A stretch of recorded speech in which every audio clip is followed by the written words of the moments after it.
You know that feeling when you've given everything you have, poured your heart and soul into something, fought with every ounce of strength you possess, and yet somehow it still feels like it's not enough. When you've stayed up countless nights, sacrificed your own comfort, pushed through when others would have given up, and still find yourself staring at a situation that seems broken, unresolved, or incomplete. Maybe you're sitting there right now, exhausted from trying to fix a relationship that keeps falling apart. Perhaps you've been fighting for a dream that feels more distant than ever, or wrestling with a challenge that seems to grow bigger every time you think you've made progress. You've done everything right, followed all the advice, prayed every prayer you know, and yet here you are, feeling depleted and wondering if your best was somehow not good enough. If that's you, then you've come to exactly the right place at exactly the right time, because what I'm about to share with you will change everything about how you see your efforts, your struggles, and most importantly, how God sees them too.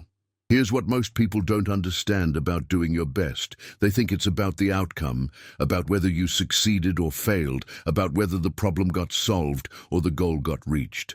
But that's not how God measures your best. That's not even how God defines success. And once you understand this truth, once you really grasp what it means to release your best efforts into God's hands, you'll discover a peace so profound, so complete, that it will transform not just how you handle current struggles, but how you approach every challenge for the rest of your life. I'm going to walk you through exactly what it means to let God's peace surround you after you've done your best. And I'll show you the 3 powerful shifts that happen when you make this transition from striving to surrendering. But first, let me tell you why this matters so much more than you might realize. See, there's this invisible burden that so many of us carry. It's the weight of thinking that our peace depends on our performance, that God's love for us fluctuates based on our results, that somehow we need to earn the right to rest in His presence. This burden is crushing people every single day, and it's completely unnecessary because it's based on a fundamental misunderstanding of how God operates. When you've done your best, when you've given everything you have, that's not the beginning of God's disappointment with you. That's actually the beginning of His most tender care for you. It's in those moments of complete exhaustion, when you have nothing left to give, that God steps in with His infinite resources and says, "Now let me show you what I can do." Think about it this way. When a child has tried their absolute best to reach something on a high shelf, when they've jumped and stretched and tried everything they can think of, that's not when a loving parent gets frustrated with them. That's when the parent smiles with pride at their effort and then reaches up effortlessly to get what the child needs. The child's striving wasn't pointless, it was precious. And the parent's intervention isn't a criticism of the child's inability. It's an expression of the parent's love and power. That's exactly what's happening when you've done your best and you feel like you've hit a wall. God isn't looking down at you with disappointment, thinking you should have tried harder or done better. He's looking at you with the deepest affection, seeing every ounce of effort you've poured out, every sacrifice you've made, every moment you pushed through when you wanted to quit. And He's preparing to do what only He can do. But here's where it gets really beautiful. And this is something that took me years to understand. God's peace isn't just what comes after you've exhausted all your options. God's peace is actually what makes your efforts meaningful in the first place. It's not a consolation prize for when your best wasn't enough. It's the very foundation that your best efforts are built on. When you understand this, everything changes. Your work becomes worship, your struggles become sacred, your efforts become offerings, because you're not trying to earn God's peace through your performance. You're working from a place of already having His peace, already being loved, already being accepted exactly as you are. This is the first major shift that happens when you let God's peace surround you after doing your best. You move from performance-based peace to presence-based peace. Instead of your peace depending on how well you do, your peace becomes the stable foundation from which you do everything. I want you to imagine for a moment what your life would look like if you truly believed that God's love for you doesn't increase when you succeed and doesn't decrease when you fail. What if you knew beyond any shadow of doubt that His peace is available to you not because of what you've accomplished, but simply because of who you are to Him? Picture yourself in your most challenging situation right now. Maybe it's a relationship that's been struggling for months. Maybe it's a business that's not growing the way you hoped. Maybe it's a health issue that isn't responding to treatment. Maybe it's a family member who won't talk to you. Whatever it is, I want you to see yourself in that situation, but this time, instead of carrying the crushing weight of thinking you need to fix it all yourself, you're surrounded by an invisible but very real peace that says, you are loved, you are valued, your efforts matter, and you are not alone in this. Mike, can you feel how different that would be? Can you sense how that kind of peace would change, not just how you feel about the situation, but how you approach it, how you think about it, how you pray about it? This leads us to the second major shift that happens when God's peace surrounds you. You move from anxious striving to peaceful persistence. This doesn't mean you stop trying or that you become passive. It means you keep working, keep loving, keep hoping, but from a completely different place inside yourself. When you're striving anxiously, every setback feels like a personal failure. Every delay feels like evidence that you're not good enough. Every closed door feels like rejection. But when you're persisting peacefully, setbacks become information. Delays become opportunities for growth. Closed doors become redirections towards something better. The difference is profound, and it affects everything. Your health improves because you're not constantly flooded with stress hormones. Your relationships improve because you're not desperate or needy. Your decision-making improves because you're thinking clearly instead of reacting from fear. Your creativity improves because you're not paralyzed by the pressure to be perfect. But perhaps most importantly, your connection with God deepens because you're finally able to receive His love instead of constantly trying to earn it. Now, I know what some of you are thinking. This sounds amazing in theory, but how does it actually work in real life? How do you make this transition from anxious striving to peaceful persistence when you're in the middle of a crisis? How do you access God's peace when everything around you is chaotic and uncertain? This is where the third shift comes in, and it's the most practical and life-changing of all. You move from trying to control outcomes to trusting God's timing. This shift is what makes all the difference between living in constant anxiety about the future and living in genuine peace about whatever comes. Here's what I've discovered after years of struggling with this myself and walking alongside countless others who've made this journey. The moment you truly release control of the outcome, the moment you genuinely surrender the timeline to God, something supernatural happens. It's not that your problems suddenly disappear or that everything works out exactly the way you wanted. It's that you discover a peace that exists independent of your circumstances. This peace isn't fragile or temporary.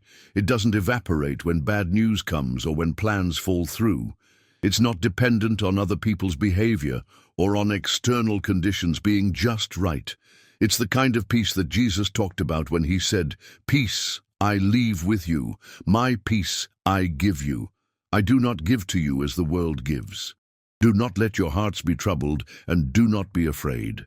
The peace that the world gives is conditional. It says, "I'll give you peace if everything works out, if people treat you right, if your health holds up, if your finances are stable." But God's peace says, "I give you peace right now, in the middle of uncertainty, in the face of difficulty, even when you don't know how things will turn out." This is the peace that surrounded Jesus when He was facing the cross. This is the peace that filled Stephen when he was being stoned. This is the peace that sustained Paul when he was shipwrecked and beaten and imprisoned. It wasn't peace because their circumstances were pleasant. It was peace in spite of their circumstances being incredibly difficult. And this same peace, this supernatural, unshakable peace, is available to you right now, regardless of what you're facing, regardless of how hard you've been trying, regardless of how exhausted you are from doing your best. But accessing this peace requires understanding something that goes against everything our culture teaches us about success and achievement. It requires recognizing that your worth isn't determined by your results, that your identity isn't tied to your performance, and that God's love for you is completely unconditional. This is where many people get stuck, because we've been trained from childhood to believe that love must be earned, that acceptance comes through achievement, that peace is something we have to work for. But God operates on completely different principles. His love is given freely, His acceptance is complete, His peace is a gift, not a reward. When you really understand this, when it moves from your head to your heart, when it becomes not just something you know intellectually but something you experience emotionally and spiritually, it changes everything about how you live. You stop waking up every morning with that knot in your stomach, wondering if today will be the day you finally make the breakthrough you've been hoping for. You stop checking your phone obsessively for responses that might change your situation. You stop lying awake at night, replaying conversations and wondering what you could have done differently. Instead, you wake up with a quiet confidence that whatever happens today, you're held by something bigger than yourself. You approach your responsibilities and relationships with a lightness that comes from knowing the ultimate outcome isn't resting on your shoulders. You go to sleep with a deep sense of rest, not because everything is perfect, but because you know you're perfectly loved. This transformation doesn't happen overnight, and it's not a one-time decision. It's a daily practice of releasing control and receiving peace. It's learning to recognize the difference between your part and God's part in any situation. It's understanding that your job is to be faithful with what you can control and to trust God with what you cannot. Let me give you a practical example of how this works. Imagine you've been trying to restore a broken relationship with someone you care about deeply. Maybe it's your adult child who won't return your calls. Maybe it's a spouse who's grown distant. Maybe it's a friend who felt betrayed by something that happened years ago. You've done everything you can think of. You've apologized sincerely. You've given them space when they asked for it. You've written letters that you never sent. You've prayed constantly. You've asked mutual friends for advice. You've read books on reconciliation. You've examined your own heart and made changes where you needed to. You've done your absolute best to bridge the gap between you. But the relationship is still broken. The other person is still hurt or angry or simply uninterested in reconnecting. Your best efforts, as genuine and thorough as they've been, haven't produced the outcome you desperately wanted. This is exactly the kind of situation where God's peace becomes not just helpful, but essential. Because without that peace, you'll either fall into despair, thinking your efforts were meaningless, or you'll fall into obsession, unable to stop trying new approaches and wearing yourself out in the process. But when you allow God's peace to surround you in this situation, something beautiful happens. You can look back on all your efforts with gratitude instead of regret. You can see that every attempt at reconciliation was an act of love, regardless of how it was received. You can recognize that your willingness to be vulnerable, to admit fault, to persist despite rejection, was actually you reflecting God's heart toward humanity. And then, from that place of peace, you can release the outcome, not because you stop caring, but because you start trusting. You can say, God, I've done everything I know how to do. I've loved as best as I know how to love. Now I place this relationship in your hands. I trust your timing. I trust your ways. I trust that you love this person even more than I do, and you know exactly what they need and when they need it. This isn't giving up. This is actually the most mature, spiritually healthy response possible. You're acknowledging the limits of your own power while simultaneously acknowledging the limitless power of God. You're choosing faith over fear, trust over control, peace over anxiety. And here's what often happens when you make this shift, though it's important to understand that this isn't guaranteed, and it shouldn't be your motivation for surrendering. Often, when you stop desperately grasping at a situation, when you release your white-knuckled grip on the outcome, space is created for God to work in ways you never could. Sometimes the other person softens when they no longer feel the pressure of your efforts. Sometimes new opportunities for connection arise that you couldn't have orchestrated. Sometimes healing happens in their heart that has nothing to do with anything you did or didn't do. Sometimes years pass, and then, unexpectedly, restoration comes in a way that's more beautiful than anything you could have planned. But even if none of those things happen, even if the relationship never gets restored in this lifetime, you can still have perfect peace, because your peace isn't dependent on that relationship being fixed. Your peace is rooted in your relationship with God, and that relationship is secure, regardless of any other relationship in your life.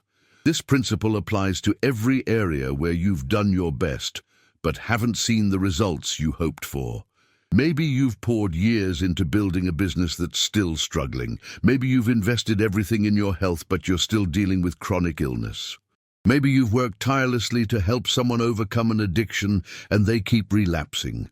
Maybe you've given your all to a ministry or a cause, and it feels like you're making no impact. In each of these situations, there comes a moment when you have to choose between continuing to carry the burden yourself or releasing it to God. There comes a point where you have to decide whether your peace is going to depend on seeing specific outcomes or whether it's going to rest in trusting a God who sees the bigger picture. This choice isn't always easy, especially if you're someone who's used to taking responsibility for everything and everyone around you. If you're a natural problem solver, if you're someone who feels guilty resting when there's still work to be done, if you've been taught that faith without works is dead, and you've interpreted that to mean you can never stop working, then learning to surrender outcomes while maintaining faithful effort can feel almost impossible. But this is where you need to understand something crucial about how God views your efforts. He's not impressed by your exhaustion. He's not more pleased with you when you're running on empty than when you're well rested. He doesn't love you more when you're stressed than when you're peaceful. In fact, the opposite is true. God delights in you when you're operating from a place of rest and trust. He loves seeing you work from overflow rather than emptiness. He's pleased when you're able to give generously without depleting yourself, when you can love others without losing yourself, when you can pursue goals without becoming enslaved to them. This is why learning to let His peace surround you after you've done your best isn't just a nice spiritual concept. It's actually essential for sustainable living. It's what allows you to keep going without burning out. It's what enables you to love for the long haul without becoming resentful. It's what makes it possible to dream big dreams while holding them loosely. When you live this way, when you operate from this place of surrendered peace, you become a different kind of person entirely. You become someone who can be fully present in relationships because you're not constantly distracted by worry about outcomes.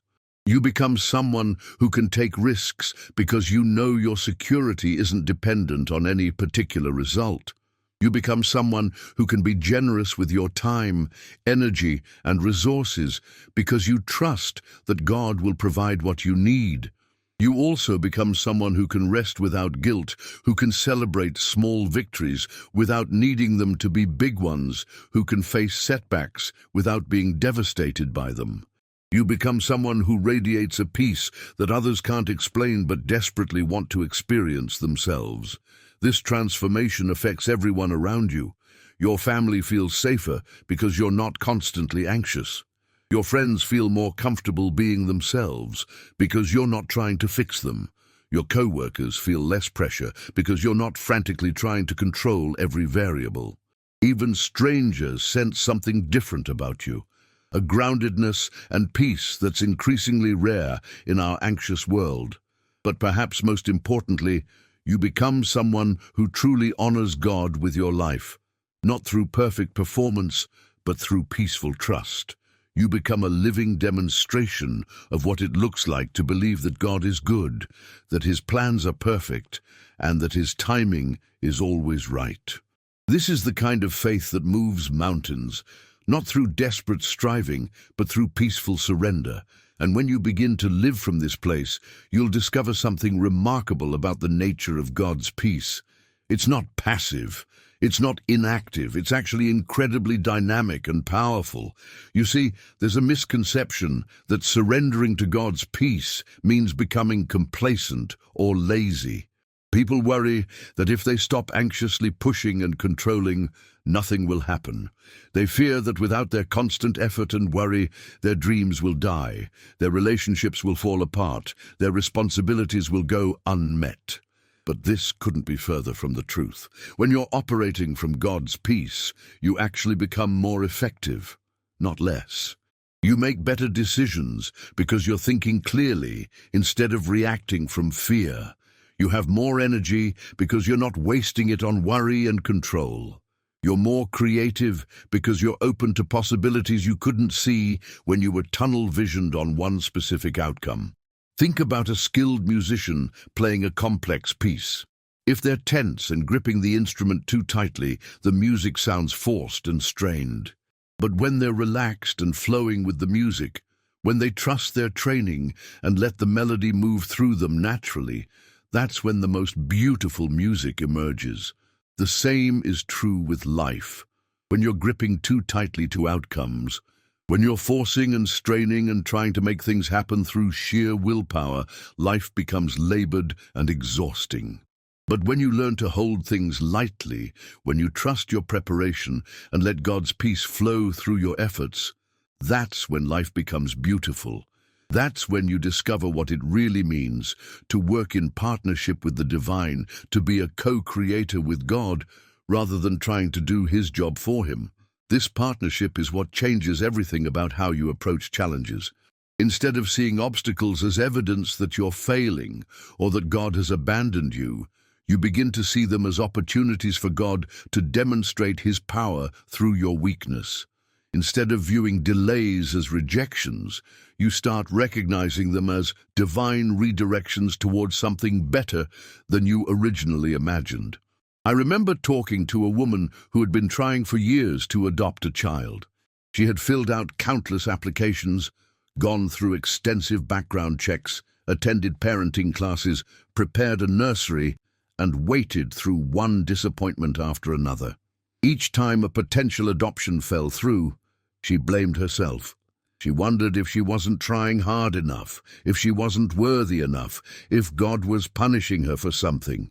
She was exhausted from the emotional roller coaster, depleted from years of hope and disappointment, and beginning to lose faith that she would ever become a mother.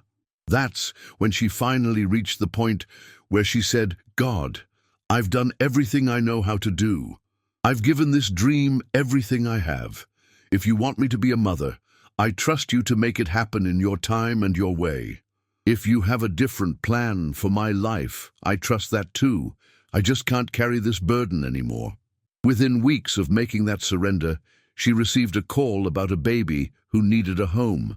The adoption process moved more smoothly than any of her previous attempts. But more importantly, she was able to enjoy the process because she wasn't desperately grasping at it. She was able to prepare with joy instead of anxiety, to hope without desperation, to love this child before she even met him because she knew he was a gift from God, not something she had earned through her efforts. Years later, she told me that the peace she found in surrendering the outcome was almost as precious to her as the child himself. Because that peace didn't just help her become a mother. It transformed how she approached every area of her life. She learned to parent from a place of trust rather than fear. She learned to love her husband without trying to change him. She learned to pursue her career goals without her identity being tied to her achievements. This is what happens when you truly understand that your best efforts are an offering to God, not a bargaining chip with Him. When you work and love and serve because you're grateful, not because you're trying to earn something. when you pursue goals because you believe they align with God's purposes for your life, not because you think they'll finally make you feel worthy or secure. From this place of peaceful surrender, your efforts take on a completely different quality. You're still diligent, but you're not driven. You're still passionate, but you're not desperate. You're still committed, but you're not attached to specific timelines or methods. You become like a river that flows powerfully toward its destination but moves around obstacles rather than trying to force its way through them. This fluidity, this ability to adapt and flow while maintaining your direction, is one of the most beautiful aspects of living in God's peace. You develop what I like to call holy flexibility.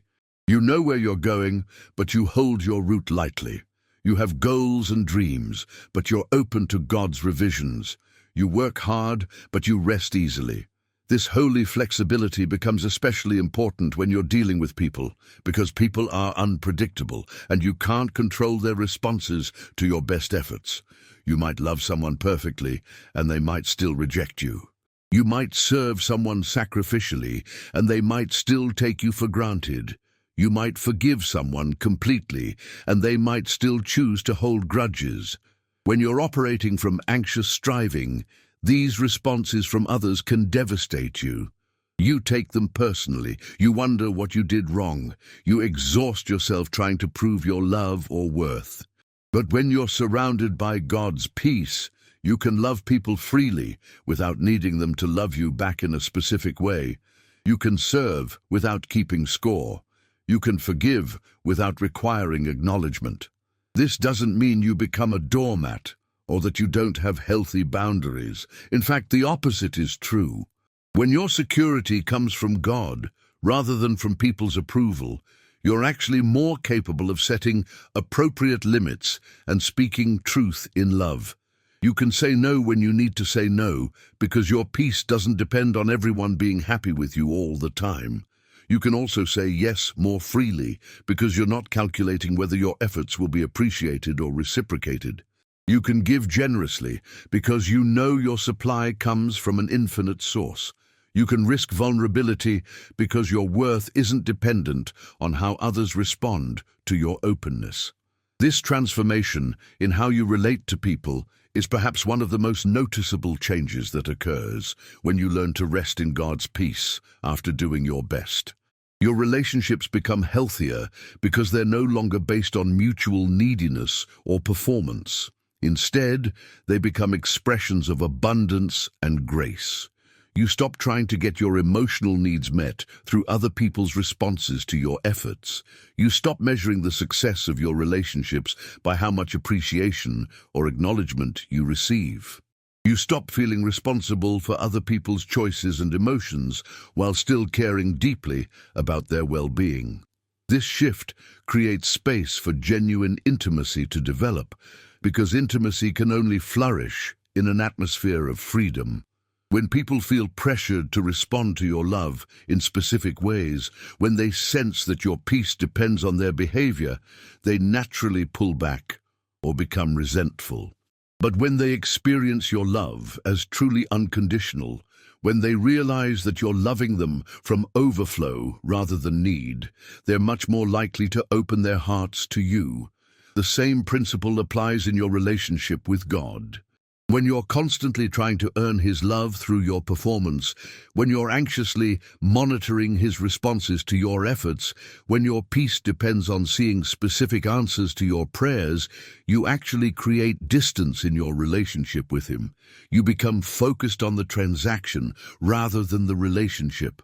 But when you learn to offer your best efforts as acts of worship rather than attempts to manipulate outcomes, when you find your identity in being His beloved child rather than in your achievements, when you trust His love regardless of how He chooses to answer your prayers, that's when intimacy with God becomes possible. That's when you stop being a spiritual performer and become a genuine worshiper. This intimacy with God is what makes His peace so much more than just a feeling or a temporary state of mind. It becomes the very foundation of your existence, the bedrock on which everything else in your life is built. It's not dependent on your circumstances being peaceful. It's not fragile or fleeting. It's as solid and reliable as God Himself, because it flows directly from your connection with Him. When you have this kind of peace, you can weather any storm, because you know the storm isn't the whole story. You can face uncertainty because you're certain about what matters most. You can endure hardship because you know it's temporary, while God's love for you is eternal. You can handle disappointment because you trust that God's plans are better than your plans, even when you can't see how. This trust isn't blind or naive. It's informed by experience, by seeing how God has worked in your life and in the lives of others throughout history. It's based on His character, on His faithfulness, on His demonstrated love. It grows stronger over time as you see how He uses even your failures and disappointments for good, how He brings beauty from ashes, how He never wastes anything in your life. But perhaps most importantly, this trust is rooted in the cross, in the ultimate demonstration of God's love for you.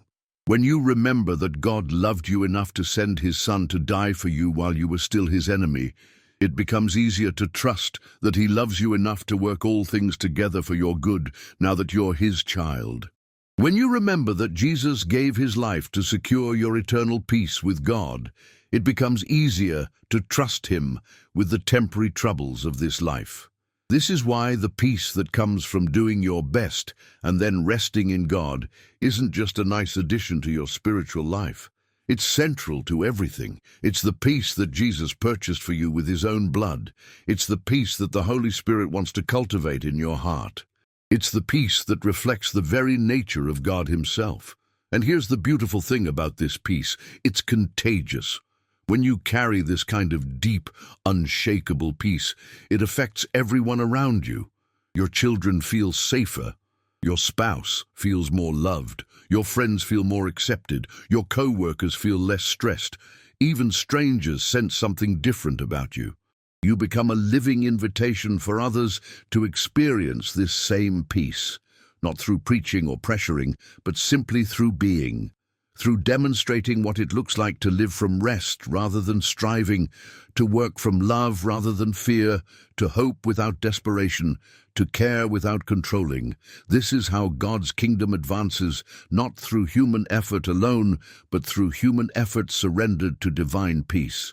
When you do your best and then rest in God's goodness, you become a showcase of His grace, a demonstration of His love, a preview of the peace that He offers to every weary soul. And that weary soul might be the person reading these words right now. That exhausted heart might be yours. That person who has tried everything and is ready to give up might be looking back at you from the mirror. If that's you, if you've done your best and you're ready to let God's peace surround you, then you're exactly where you need to be. You're not at the end of hope. You're at the beginning of a new way of living. You're not facing failure. You're facing an invitation to experience the supernatural peace that passes all understanding. This invitation isn't something you have to earn or qualify for. You don't need to clean up your life first or figure out all the answers. You don't need to have perfect faith or complete understanding. God's peace is available to you right now, exactly as you are, in the middle of whatever mess you're facing. But accepting this invitation does require something from you. It requires the courage to let go. And I know how terrifying that can be, especially if you're someone who's used to being in control, someone who's always been the problem solver, the one everyone depends on to make things work. Letting go feels like giving up. It feels like admitting defeat. It feels like you're abandoning the people you love or the dreams you've worked so hard to achieve. But that's not what surrender looks like in God's kingdom.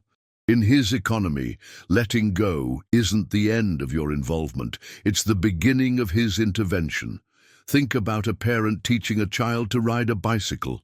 At first, the parent runs alongside, holding onto the bike, helping the child maintain balance. But there comes a moment when the parent has to let go, not because they don't care anymore, but because holding on is actually preventing the child from learning to ride independently. The letting go is an act of love, an expression of confidence in the child's ability to succeed. That's what's happening when you release your best efforts into God's hands.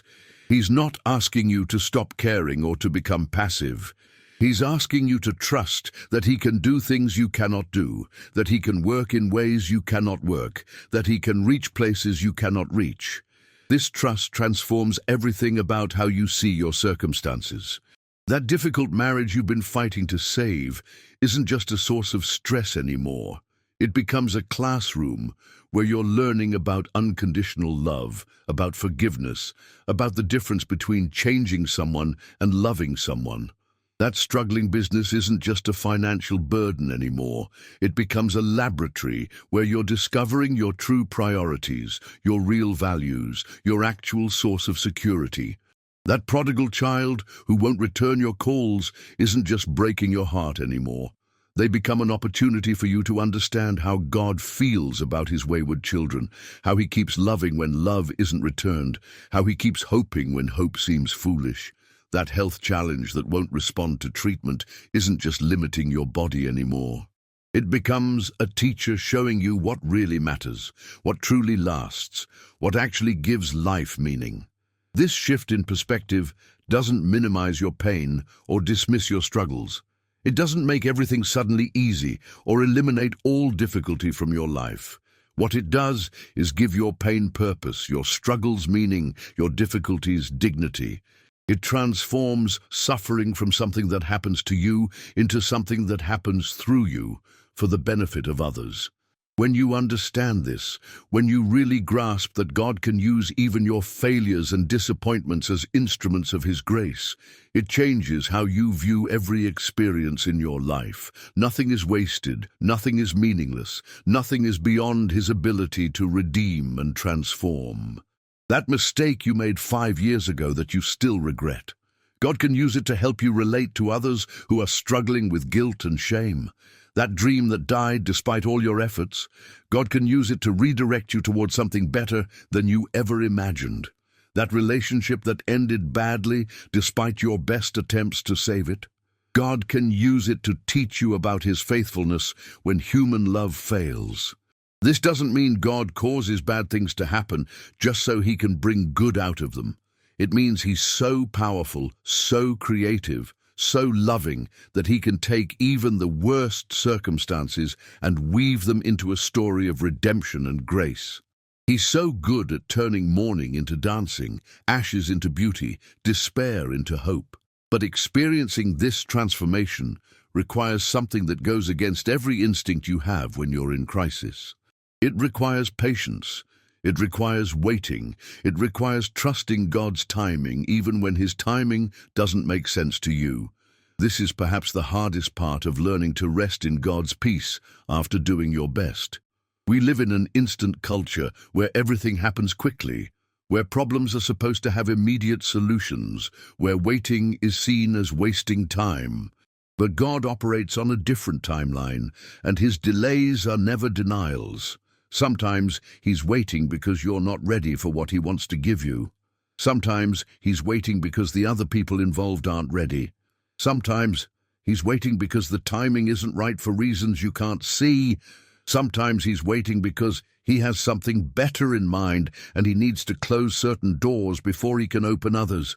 But always, always, His waiting is an expression of His love, not His indifference. His delays are motivated by His desire to give you the best possible outcome, not by His inability to act quickly. His silence doesn't mean He's not working. It means He's working in ways that are beyond your perception, orchestrating circumstances you're not even aware of. Learning to trust God's timing is like learning to trust a master conductor who can see the entire orchestra while you can only hear your own instrument. From your perspective, it might seem like nothing is happening, like the music isn't progressing, like you're just sitting there waiting for your cue. But from the conductor's perspective, every rest, every pause, every moment of silence is perfectly timed to create the most beautiful symphony possible.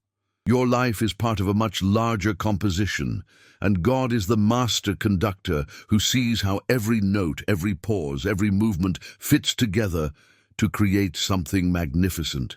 Your part is important, your contribution matters, but you don't have to carry the responsibility for the entire performance. This understanding brings such relief to those who have been carrying burdens that were never meant to be theirs. You don't have to make other people love you. You don't have to force circumstances to work out according to your timeline. You don't have to solve every problem or fix every broken thing. You just have to play your part well and trust the conductor to bring everything together in perfect harmony. Playing your part well means doing your best with what's in front of you right now, without constantly worrying about how it all fits into the bigger picture. It means being faithful in small things while trusting God with big things. It means focusing on what you can control while releasing what you cannot. This focus on your own part, your own responsibilities, your own sphere of influence is incredibly freeing. Instead of being overwhelmed by everything that's wrong with the world, everything that needs to be fixed in other people's lives, everything that's uncertain about the future, you can concentrate your energy on the things that are actually within your power to change. You can control your attitude, but not other people's responses. You can control your effort, but not the outcome. You can control your words, but not how they're received. You can control your choices, but not the consequences that flow from other people's choices. You can control your love, but not whether that love is returned. When you focus on what you can control and release what you cannot, something beautiful happens. You become incredibly effective in your area of responsibility while experiencing incredible peace about everything else. You stop wasting energy trying to change things that are beyond your influence, and you channel that energy into making a real difference where you actually have power. This is what Jesus meant when he said his yoke is easy and his burden is light. He wasn't saying that following him would be without challenges or difficulties. He was saying that when you're partnering with him, when you're working within his design for your life, when you're focused on your part while trusting him with his part, the work becomes sustainable and joyful instead of exhausting and overwhelming. His yoke is easy because you're not pulling the weight alone. His burden is light because you're not carrying responsibilities that belong to him. His peace is available because you're operating within the boundaries he's established for human beings, boundaries that are designed to protect you from the crushing weight of trying to be God in your own life or anyone else's. This protection is what allows you to love without burning out, to serve without becoming resentful, to hope without being devastated by disappointment. When you know that your job is to be faithful and God's job is to be God, you can pour yourself out generously without emptying yourself completely. You can love that difficult person in your life without needing them to change. You can invest in that challenging situation without needing to see immediate results. You can work toward that important goal without your identity being tied to whether you achieve it. You can care deeply about outcomes while holding them lightly. This ability to hold things lightly while caring deeply is perhaps the most mature expression of faith possible. It's what distinguishes true spirituality from religious performance. It's what separates genuine love from emotional manipulation. It's what makes the difference between sustainable ministry and inevitable burnout. When you can hold your dreams lightly, you're free to pursue them with passion without being enslaved by them. When you can hold your relationships lightly, you're free to love sacrificially without becoming codependent. When you can hold your plans lightly, you're free to work diligently without being crushed when those plans change. This lightness isn't indifference. It's actually the highest form of caring because it's caring that's motivated by love rather than need, by generosity rather than desperation, by faith rather than fear.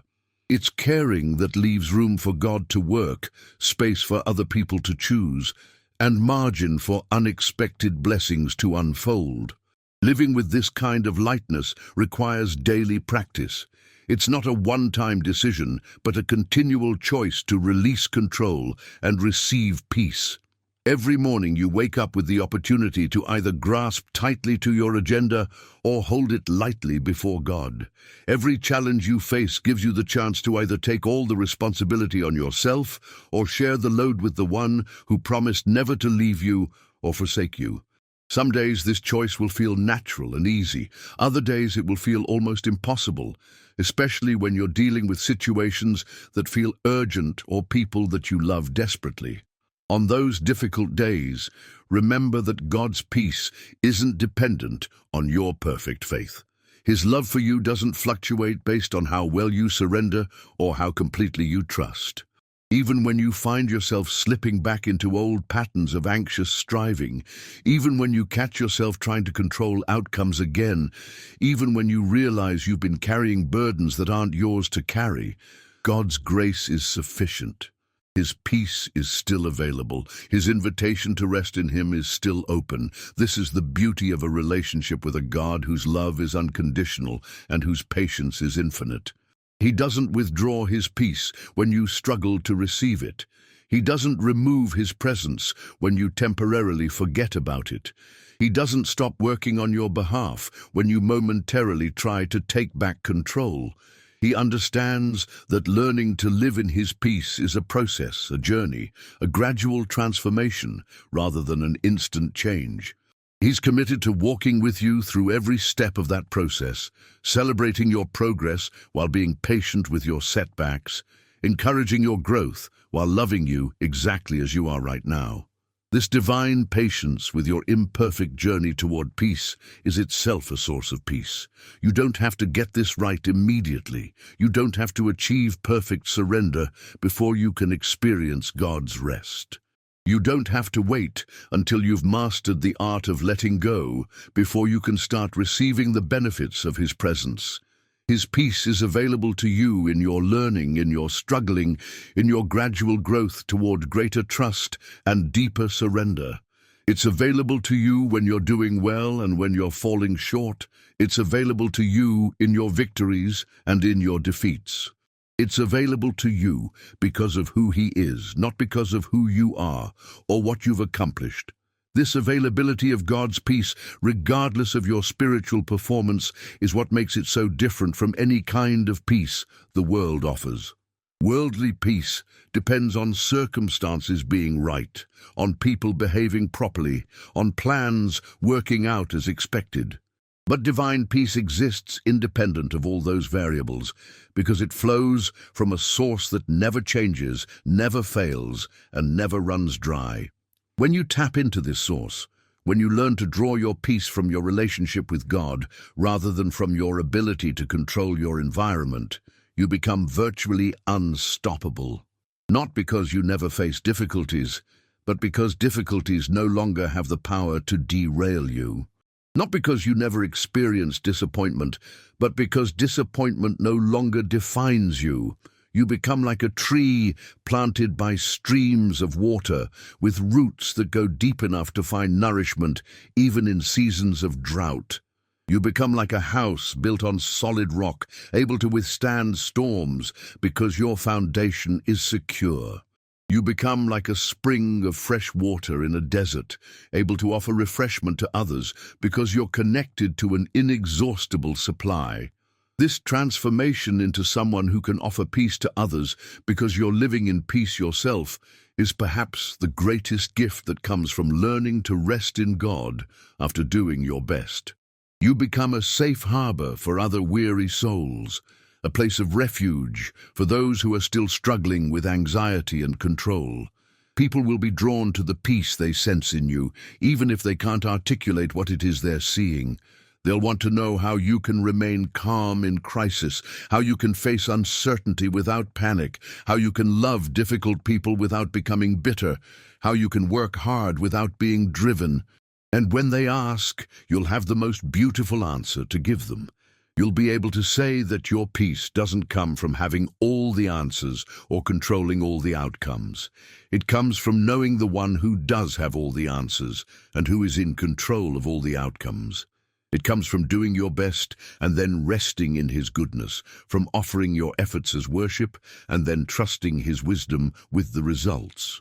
This testimony, lived out through your daily choices and demonstrated through your consistent peace, becomes one of the most powerful forms of evangelism possible. You're not just telling people about God's love, you're showing them what that love looks like when it's received and trusted. You're not just describing God's peace, you're displaying what that peace produces in a human life.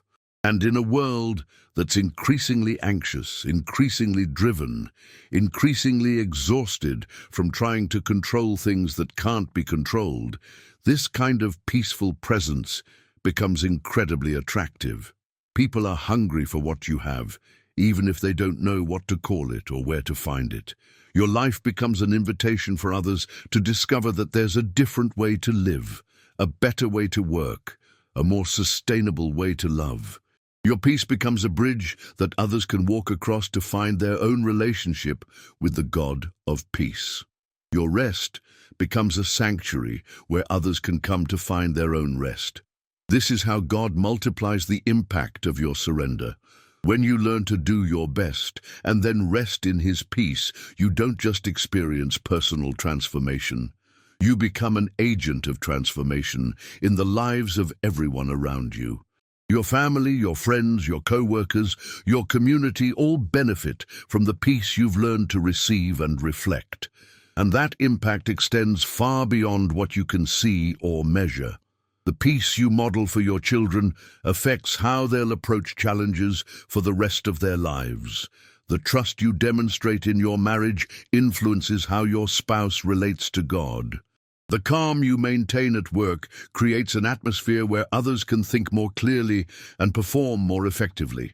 Every person whose life is touched by your peace has the potential to touch others with that same peace. Every moment of rest you model gives someone else permission to stop striving and start trusting. Every act of surrender you demonstrate shows someone else that it's safe to let go of control and receive God's care. This ripple effect of peace spreading through families, communities, and cultures is how God transforms the world, not through human effort alone, but through human effort surrendered to divine love. Not through perfect people doing perfect things, but through imperfect people learning to do their best and then rest in perfect grace. And it all starts with you, right where you are, with whatever you're facing, however exhausted you might be from trying to make everything work out right. It starts with the simple recognition that you've done your best, and now it's time to let God's peace surround you. This recognition isn't a sign of weakness or failure. It's actually the beginning of true strength, the kind of strength that comes from being connected to an unlimited source of power. It's the start of real success, the kind of success that's measured not by what you accomplish, but by who you become in the process of accomplishing it. When you make this shift from striving to surrendering, from performing to trusting, from controlling to resting, you discover what you were actually created for. You were never meant to carry the weight of the world on your shoulders. You were never designed to be the source of everyone else's happiness or the solution to every problem you encounter. You were created to be in relationship with a God who loves you unconditionally, to work in partnership with Him rather than trying to do His job for Him, to be a channel of His peace rather than a generator of your own peace. You were made to receive His love and then reflect it to others, to experience His rest and then offer it as a gift to weary souls. This is your true calling, your highest purpose, your deepest joy. Not to be perfect, but to be loved perfectly. Not to control everything, but to trust the one who is in control of everything. Not to have all the answers, but to know the one who is the answer to every question that really matters. And when you begin to live from this place, when you start operating from this understanding of your identity and purpose, everything changes. Your work becomes worship. Your relationships become expressions of grace. Your challenges become opportunities for growth. Your rest becomes a form of resistance against a culture that says you have to earn your worth through endless effort and achievement. You become living proof that there's another way, a better way, a way that leads to genuine peace and lasting joy. You become evidence that God's promises are true, that His love is real, that His peace is available to anyone who's willing to stop striving long enough to receive it. And here's what makes this so beautiful. You don't have to wait until you've figured everything out to start experiencing this peace.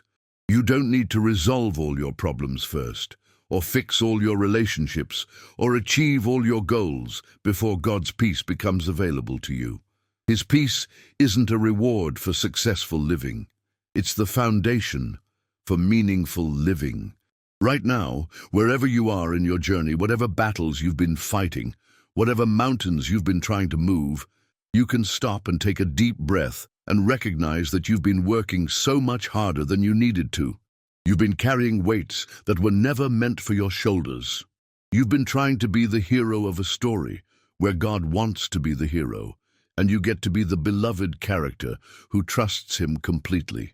This shift in perspective changes everything about how you pray, how you plan, how you relate to setbacks and surprises. Instead of approaching God like a cosmic vending machine where you put in enough good deeds and effort and expect specific outcomes, you begin to approach Him like a loving Father who knows exactly what you need and when you need it, even when you don't. Your prayers change from desperate bargaining to peaceful conversation. Instead of trying to convince God to do what you think is best, you start sharing your heart with Him and then listening for His wisdom. Instead of presenting Him with detailed plans and asking Him to rubber stamp them, you begin offering Him your desires and trusting Him to shape them according to His perfect will. This kind of prayer is so much more satisfying than the anxious petitioning that many of us learned growing up. When you're not trying to manipulate outcomes through the intensity of your prayers, when you're not measuring God's love by how quickly He answers in the way you want, prayer becomes this beautiful dialogue between you and the one who knows you better than you know yourself. You find yourself praying things like, "God, I want this relationship to work out, but I trust your timing and your way of making it happen." Or, "Father, I'm hoping for this opportunity, but if you have something better in mind, I'm open to that too." Or, "Lord, I've done everything I know how to do in this situation, and now I'm placing it completely in your hands." These kinds of prayers reflect a heart that's learned to hold dreams and desires lightly while holding on to God tightly. They demonstrate faith that's mature enough to want what God wants more than what you initially thought you wanted. They show trust that's deep enough to believe that God's plans for you are better than your plans for yourself, even when you can't see how. This level of trust doesn't develop overnight, and it often comes through seasons of disappointment where you discover that God's faithfulness doesn't always look like what you expected, but it's always exactly what you needed. You learn that His answers to your prayers are always perfect, even when they're not what you originally asked for. Sometimes His answer is yes, and you get to celebrate His goodness in giving you the desires of your heart.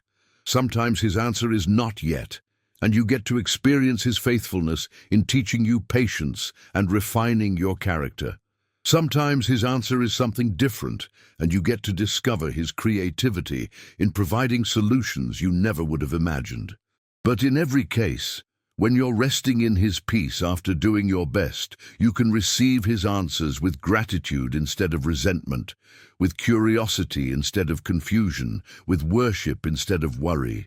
Because you know that every answer flows from a heart of perfect love, and perfect love never makes mistakes. This confidence in God's love changes how you interpret everything that happens in your life. That job rejection isn't evidence that you're not good enough.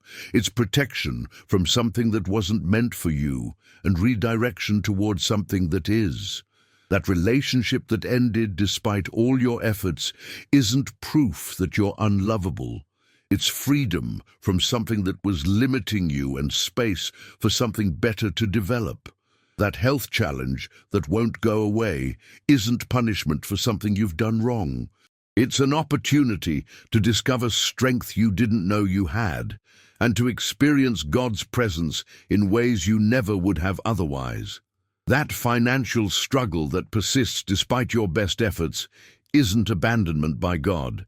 It's an invitation to trust Him as your provider and to learn what true security really means. When you begin to see your circumstances through the lens of God's love, instead of through the lens of your expectations, everything shifts. Obstacles become stepping stones. Delays become divine appointments. Closed doors become course corrections. Disappointments become redirections towards something better than you originally imagined. This reframing doesn't minimize real pain or pretend that difficult circumstances aren't genuinely challenging.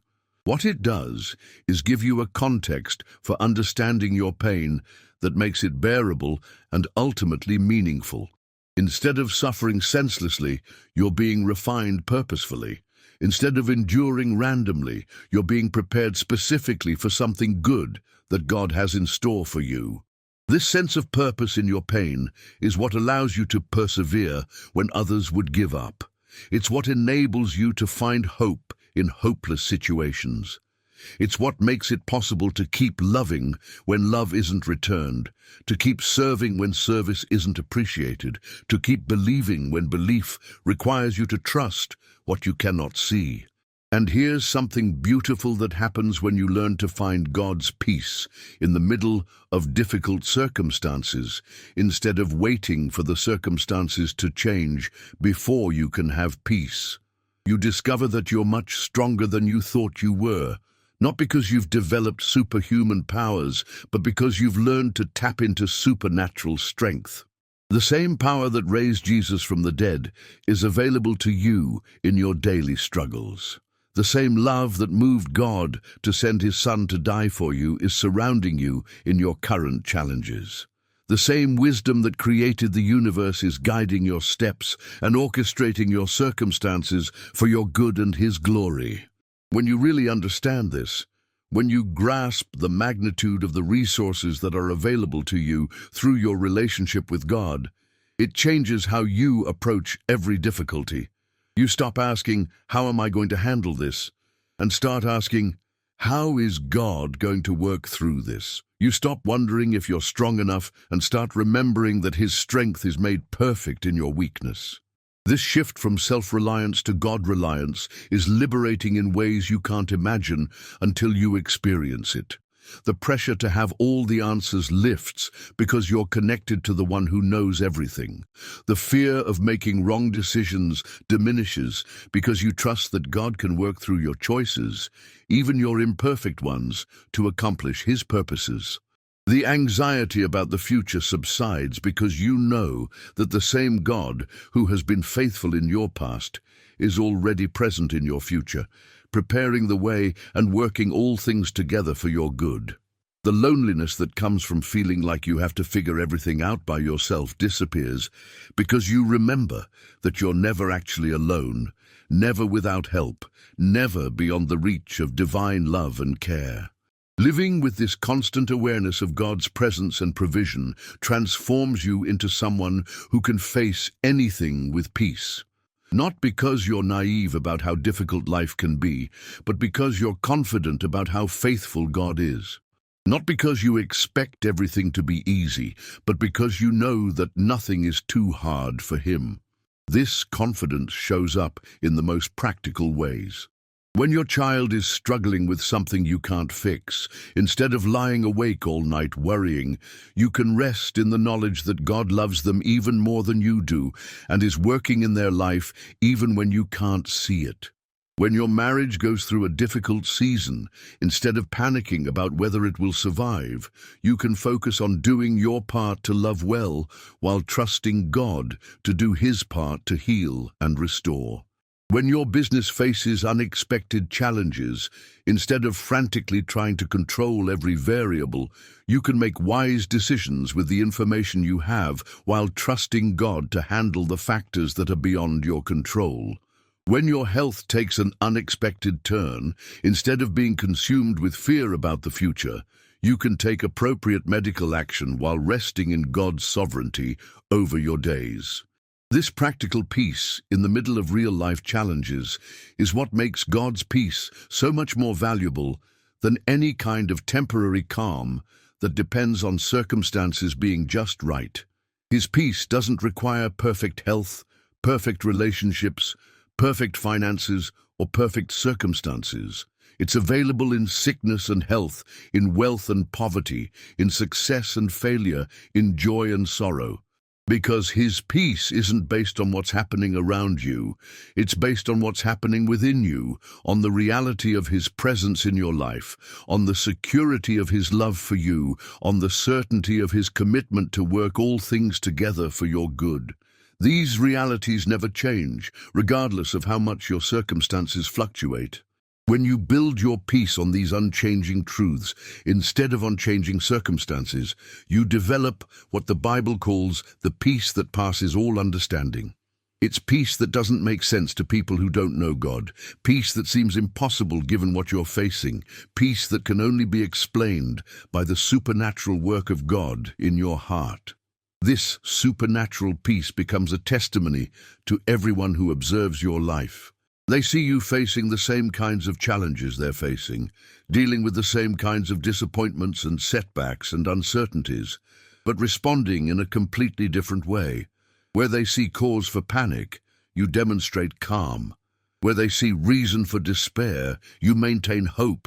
Where they see evidence that life is falling apart, you rest in the confidence that God is putting something beautiful together.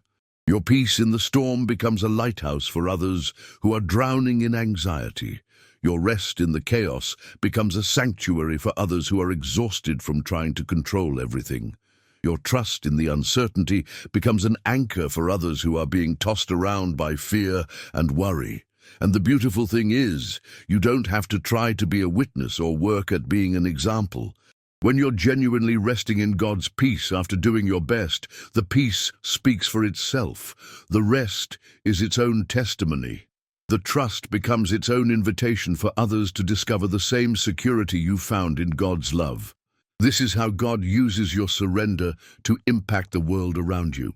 He takes your decision to stop striving and let his peace surround you, and he turns it into a beacon of hope for everyone who's still trapped in the exhausting cycle of performance-based living. He uses your rest to give others permission to rest. He uses your peace to show others what peace looks like, but perhaps most importantly, he uses your trust to demonstrate what trust produces.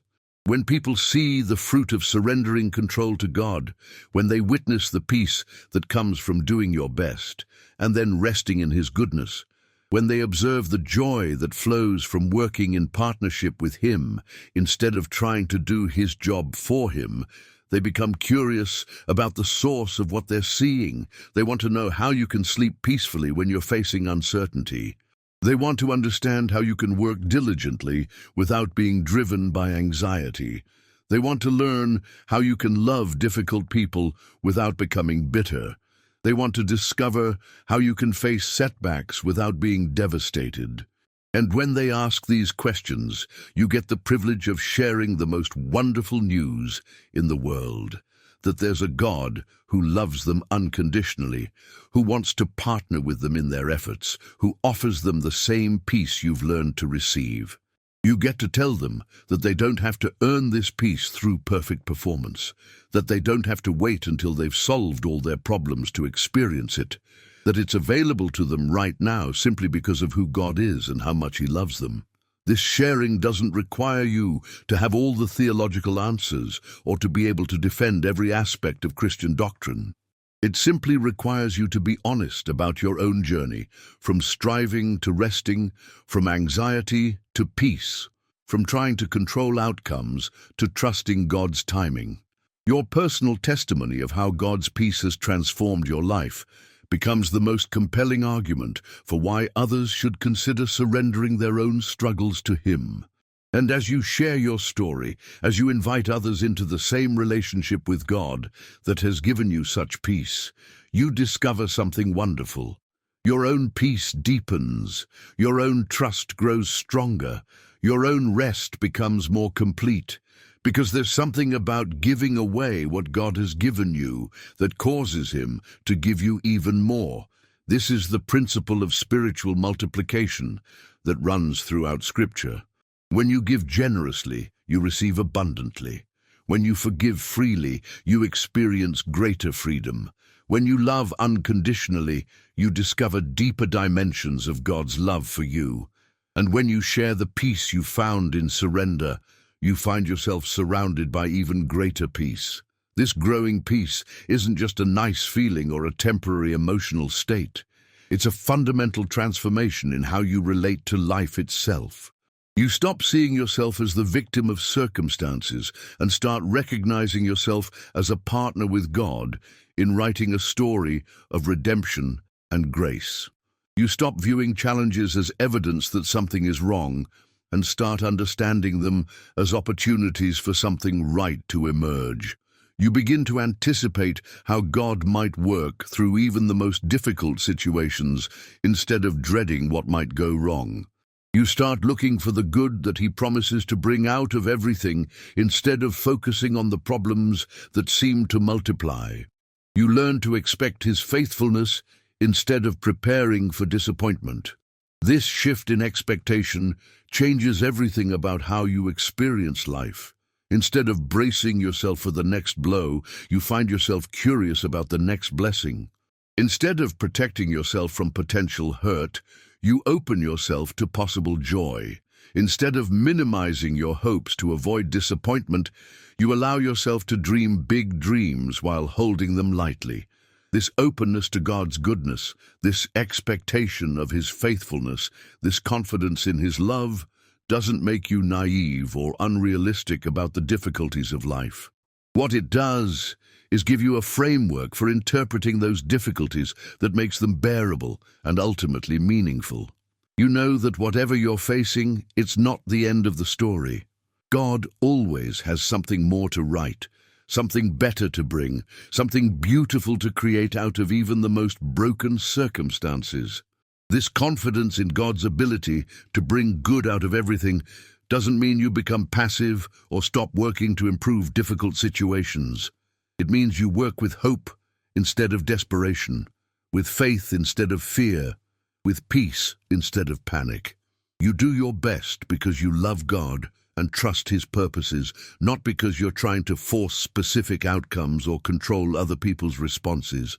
This motivation makes all the difference in the quality of your efforts and the sustainability of your work.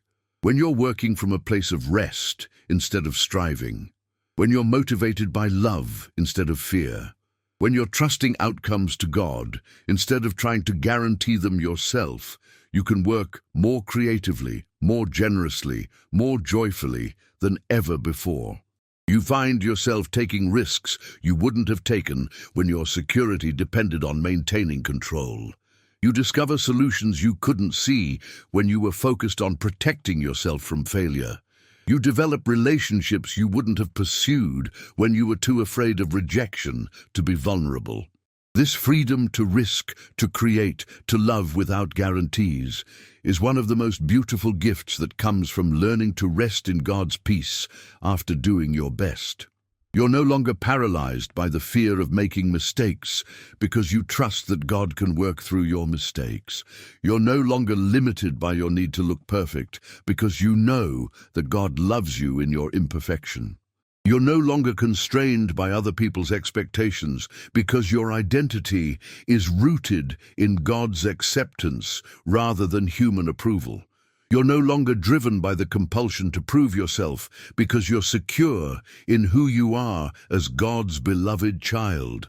This security transforms you into someone who can take bold action when action is needed and rest peacefully when rest is appropriate. You develop what might be called holy confidence, a quiet assurance that comes not from believing in your own abilities, but from trusting in God's unlimited power and perfect love. This holy confidence shows up in how you make decisions, how you handle criticism, how you respond to opportunities, how you deal with setbacks. Instead of second-guessing every choice, you seek God's wisdom and then move forward with faith. Instead of being devastated by disapproval, you consider whether the criticism is valid and then release the need for everyone to understand or appreciate you. Instead of missing opportunities because you're paralyzed by fear of failure, you step through doors that God opens while trusting Him to close doors that aren't meant for you. Instead of being crushed by disappointments, you look for what God might be teaching you or where He might be redirecting you. This mature way of living, this balanced approach to effort and surrender, this peaceful persistence in the face of uncertainty is what it looks like to do your best and then rest in God's goodness. It's not a destination you arrive at once and then maintain effortlessly.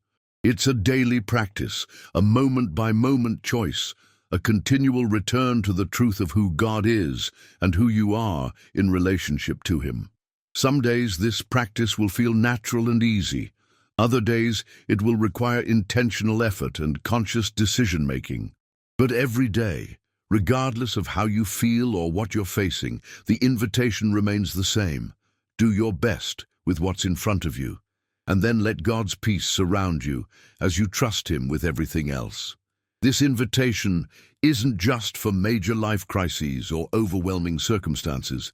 It applies to every aspect of your daily experience.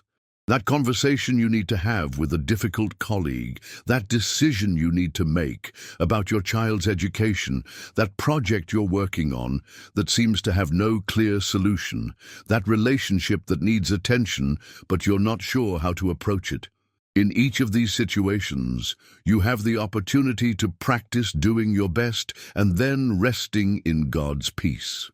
You can prepare thoughtfully for the conversation and then trust God to give you the right words in the moment. You can research your options thoroughly for your child's education and then trust God to guide you to the best choice. You can work diligently on the project and then trust that God will provide the breakthrough you need at the right time. You can invest appropriately in the relationship and then trust God to work in the other person's heart in ways you cannot. This daily practice of effort and surrender, of working faithfully and trusting completely, gradually transforms every area of your life. Your parenting becomes less anxious and more loving. Your marriage becomes less demanding and more gracious. Your work becomes less stressful and more purposeful. Your friendships become less needy and more generous. Your service becomes less driven and more joyful. Your entire approach to life shifts from trying to make things happen to allowing God to work through what you make available to Him. This shift is what Jesus was inviting people into when He said, "Come to me, all you who are weary and burdened, and I will give you rest. Take my yoke upon you and learn from me, for I am gentle and humble in heart, and you will find rest for your souls. For my yoke is easy, and my burden is light." He wasn't promising that life would become problem-free, or that following Him would eliminate all challenges. He was offering a completely different way of carrying life's responsibilities, a way that involves partnership with Him instead of trying to handle everything alone. When you take His yoke upon you, when you learn to work alongside Him instead of trying to do His job for Him, when you discover what it means to let His gentleness and humility shape your approach to every situation, you find the rest your soul has been craving. Not the rest that comes from having nothing to do, but the rest that comes from knowing you're exactly where you belong, doing exactly what you're called to do, in partnership with the one who loves you more than you can imagine. This soul rest, this deep peace that comes from being yoked with Jesus, is what makes it possible to work hard without being driven, to care deeply without being consumed, to hope boldly without being devastated when hope is delayed. It's what enables you to give generously without being depleted, to love sacrificially without becoming resentful, to serve faithfully without burning out. And it's what transforms you into someone who reflects God's heart to everyone around you. When people encounter you, they don't just meet another person trying to make it through life. They encounter someone who has discovered the secret of sustainable living, joyful working, and peaceful resting. They meet someone who demonstrates what it looks like to be fully human in partnership with a loving God. This demonstration of God's goodness through your transformed life is perhaps the greatest gift you can offer to a world that's desperate for evidence that there's a better way to live. Your peace becomes proof that God's promises are true. Your rest becomes evidence that His love is real. Your joy becomes a preview of the life He offers to everyone who's willing to stop striving long enough to receive what He's freely giving. And as you continue to live from this place of surrendered peace, as you keep practicing the daily rhythm of doing your best and then resting in God's goodness, you'll discover that this way of living never gets old, never stops producing fruit, never ceases to amaze you with its beauty and power. You'll find yourself constantly grateful for the privilege of partnering with God in whatever He's doing in your life and in the world around you. You'll be amazed by how He uses even your smallest efforts when they're offered with love and trust. You'll be surprised by the ways He works through your weaknesses to display His strength, through your failures to demonstrate His grace, through your limitations to showcase His unlimited resources. Most of all, you'll be overwhelmed by the realization that the God of the universe, the creator of everything that exists, the one who holds all things together by the word of His power, delights in you, enjoys your company, and wants to spend eternity with you, not because of what you can do for Him, but simply because He loves you. This love is the foundation of everything we've been talking about. It's the source of the peace that surrounds you when you've done your best. It's the reason you can trust God with outcomes you cannot control. It's what makes it safe to surrender, wise to rest, and possible to live with the kind of freedom and joy that draws others to want what you have found. And when you truly grasp the depth of this love, when you let it settle into the deepest places of your heart, something remarkable happens to how you view every single day of your life. You stop waking up wondering if today will be the day you finally prove your worth, and you start waking up curious about how God wants to express His love through you today. You stop checking your phone first thing in the morning to see if the situation you've been worried about has changed overnight. And you start your day by remembering that the same God who watched over you while you slept is already present in whatever you'll face today. You stop lying in bed rehearsing all the things that could go wrong, and you begin each morning by acknowledging that you're held by hands that are stronger than any storm you might encounter. This shift in how you begin each day creates a ripple effect that transforms your entire experience of life. When you start from a place of being loved rather than needing to earn love, everything you do carries a different energy. Your conversations become more authentic because you're not desperately trying to impress anyone. Your work becomes more creative because you're not paralyzed by the fear of making mistakes. Your relationships become more generous because you're not constantly calculating what you're getting in return. But here's what makes this transformation so sustainable and so beautiful. It doesn't depend on you maintaining perfect faith or achieving flawless surrender. God's love for you doesn't fluctuate based on how well you rest in His peace on any given day. His commitment to working all things together for your good doesn't waver when you have moments of doubt or seasons of struggle. Even when you find yourself slipping back into old patterns of anxious striving, even when you catch yourself trying to control outcomes that are clearly beyond your power, even when you realize you've been carrying burdens that were never meant for your shoulders, God's response isn't disappointment or withdrawal. His response is the same gentle invitation He's been extending all along. Come back to rest, remember who you are, release what isn't yours to carry. This divine patience with your imperfect journey toward peace becomes its own source of comfort. You don't have to perform your way into God's presence or maintain perfect trust to stay in His good graces.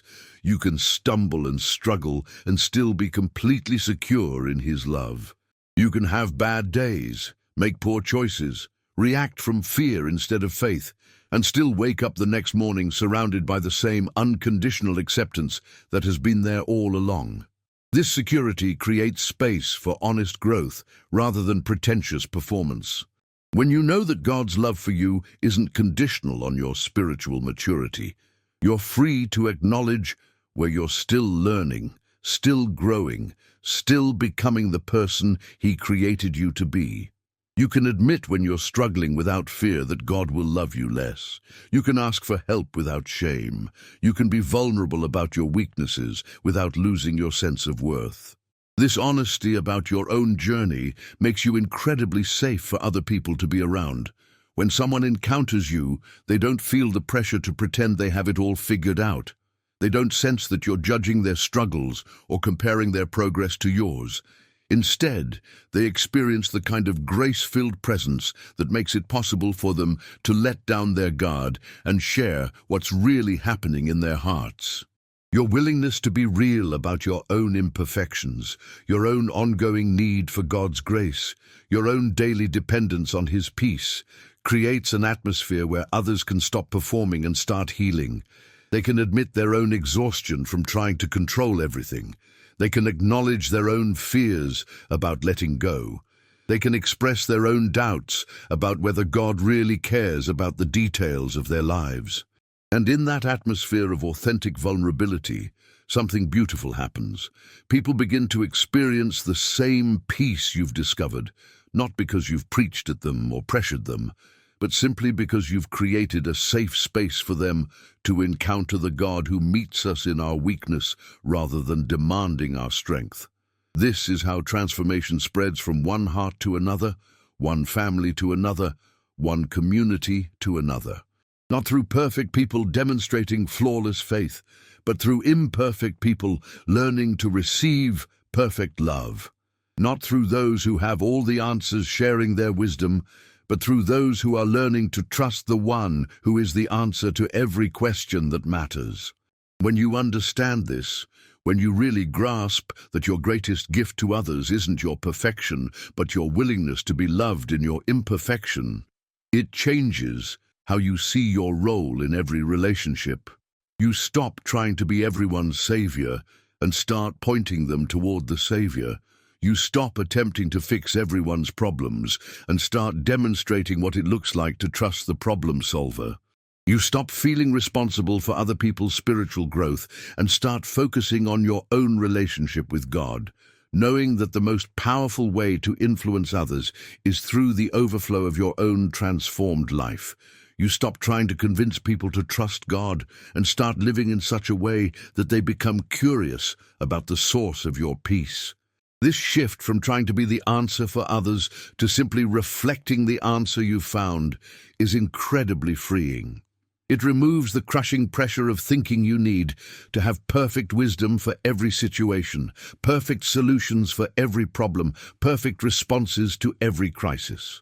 Instead, you can simply be present with people in their struggles while pointing them toward the one who has infinite wisdom, unlimited solutions, and perfect responses to everything they're facing. This presence without pressure, this love without conditions, this support without the need to fix or change or improve, becomes one of the most healing gifts you can offer to anyone. When people experience this kind of grace-filled relationship with you, they begin to understand what grace-filled relationship with God might look like. When they see how you love them in their messiness, they start to believe that God might love them in their messiness too. Your peace in the middle of your own struggles becomes their hope that peace might be possible in the middle of theirs. Your rest, despite your own uncertainties, becomes their invitation to consider that rest might be available, despite their uncertainties. Your trust, when you can't see how things will work out, becomes their encouragement that trust might be worth the risk.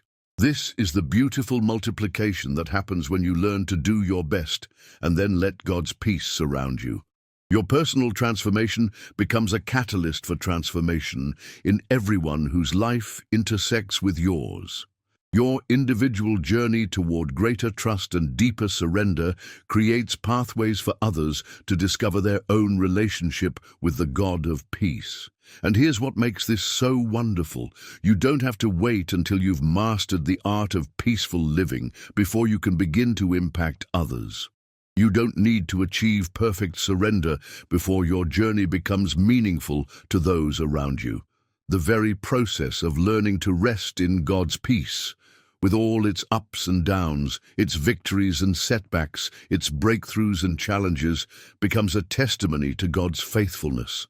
People don't need to see you living in constant, effortless peace to be drawn to what you have.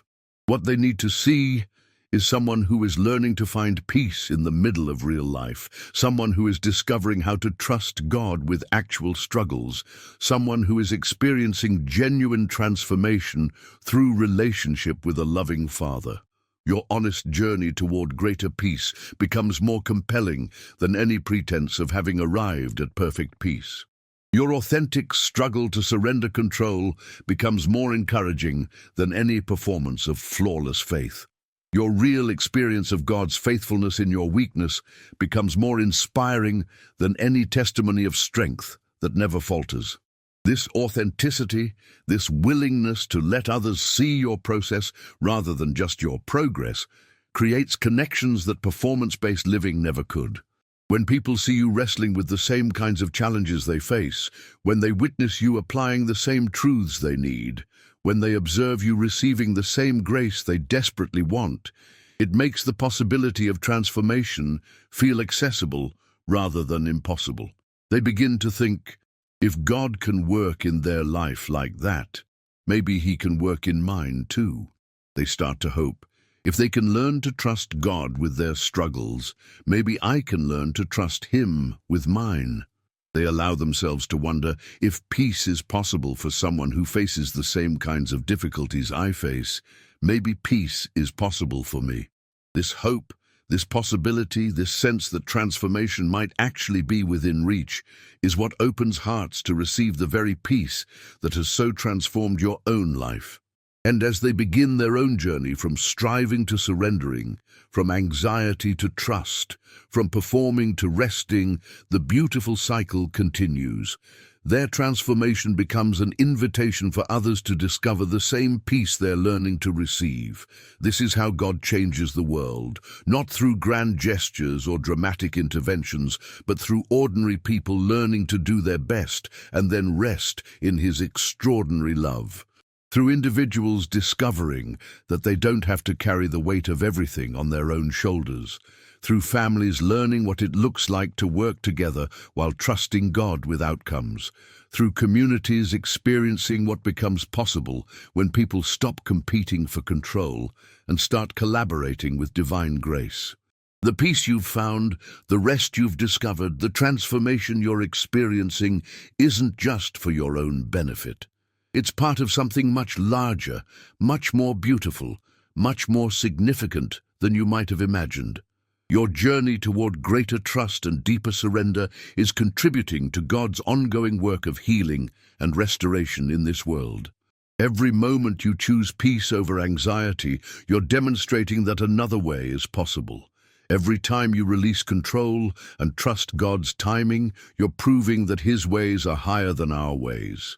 Every day you live from rest rather than striving, you're showing others what it looks like to be human in partnership with the divine. And as this way of living spreads from heart to heart, from relationship to relationship, from community to community, it creates a beautiful alternative to the exhausting, performance-driven culture that surrounds us. It offers a different vision of what life could be like, a better understanding of what it means to be successful, a more sustainable approach to work and relationships and dreams.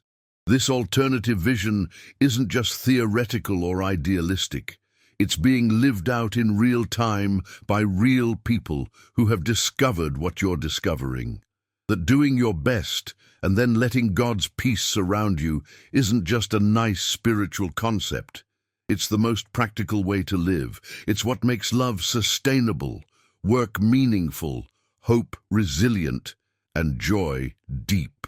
When you embrace this way of living, when you make it your daily practice to offer your best efforts as worship, and then rest in God's perfect love, you become part of a quiet revolution that's happening all around the world. A revolution of people who are choosing trust over control, grace over performance, peace over anxiety, love over fear. This revolution doesn't make headlines or create social media movements, but it's changing everything in the most fundamental way possible, by transforming hearts, one person at a time, by healing relationships, one interaction at a time, by creating communities where people can be real, struggle openly, grow honestly, and love freely. And you, right where you are, with whatever you're facing, however tired you might be from trying to hold everything together, you get to be part of this beautiful transformation, not by being perfect, but by being willing to receive perfect love. Not by having all the answers, but by trusting the one who does. Not by carrying every burden, but by learning to cast your cares on the one who cares for you. Your willingness to do your best and then let God's peace surround you isn't just changing your own life. It's contributing to the healing of a world that desperately needs to see what peace looks like, what trust produces, what love makes possible when it's received and reflected rather than earned and hoarded. This is your invitation, your opportunity, your calling. Not to be perfect, but to be loved perfectly. Not to control everything, but to trust the one who controls everything. Not to have peace because your circumstances are peaceful, but to carry peace into whatever circumstances you face because you're connected to the source of all peace. The journey continues, the learning deepens, the transformation unfolds. But you don't have to wait for some future moment when you've figured it all out to begin experiencing the benefits of this way of living. Right now, today, in this moment, you can take a deep breath and remember that you are deeply loved, completely accepted, and perfectly held by a God whose peace surpasses all understanding. You can release that tight grip you've been maintaining on outcomes you cannot control. You can stop carrying responsibilities that were never meant for your shoulders. You can cease striving for a love and acceptance that have already been freely given to you. You can do your best with what's in front of you and then rest in the goodness of the one who is working all things together for your good. This is where true peace begins, where authentic rest is found, where lasting joy takes root. Not in the absence of challenges, but in the presence of the one who is greater than any challenge you'll ever face. Not in the resolution of every problem, but in relationship with the one who is the answer to every need you'll ever have. You've done your best, poured everything you had into that situation, given every ounce of energy and wisdom and love you possessed. And now, as you sit in this moment, perhaps feeling drained, perhaps wondering if it was enough, perhaps questioning whether all that effort made any difference at all, I want you to understand something profound about what happens next. There's a sacred space that opens up when human effort reaches its limit and divine grace begins to work. It's the space between your last attempt and God's first miracle. It's the pause between your final word and His eternal response. It's the holy moment when your finite resources meet His infinite supply and something beautiful beyond your imagination begins to unfold. This space isn't empty or passive. It's not a vacuum where nothing happens while you wait anxiously for some sign that your efforts mattered. This space is alive with the activity of a God who has been watching every sleepless night you've endured, counting every tear you've shed, measuring every sacrifice you've made. He's been present for every moment when you pushed through exhaustion because love demanded it every time you chose to keep trying, when quitting would have been easier. In this sacred space, God doesn't evaluate your performance like some cosmic supervisor checking boxes on a review form. He doesn't tally up your successes and failures to determine whether you've earned His intervention. Instead, He sees the heart behind every effort, the love that motivated every action, the faith that sustained you through every setback. And his response isn't based on the outcome you achieved, but on the offering you presented. When you truly grasp this truth, when you understand that God measures your efforts by the love behind them rather than the results they produce, something shifts in the deepest places of your soul. The crushing weight of needing to succeed lifts. The paralyzing fear of failure loses its power. The desperate drive to prove your worth through achievement quiets into a peaceful confidence in your belovedness. You begin to see your efforts not as attempts to earn something from God, but as expressions of something God has already given you. Your work becomes worship. Your service becomes celebration. Your struggles become sacred offerings, presented to a Father who delights in his children's willingness to partner with him in the work of love and redemption. This transformation in how you view your efforts creates a ripple effect that touches every area of your life. That relationship you've been fighting to restore stops being a test of your worthiness and becomes an opportunity to reflect God's heart for reconciliation. That dream you've been chasing stops being a measure of your success and becomes a canvas on which God can paint his faithfulness. That challenge you've been facing stops being evidence of your inadequacy and becomes a classroom where you're learning about his sufficiency. When you're no longer striving to earn God's love through your performance, you're free to love him through your offerings. When you're no longer working to prove your value, you can serve from the security of knowing you're already valued beyond measure. When you're no longer driven by the need to succeed, you can take risks that success-driven people never could because your identity isn't tied to the outcome. This freedom transforms not only how you work, but how you rest. Instead of rest being something you have to earn through sufficient effort, it becomes something you receive as a gift from a loving Father who knows you need it. Instead of peace being the reward for solving all your problems, it becomes the foundation from which you address whatever problems remain.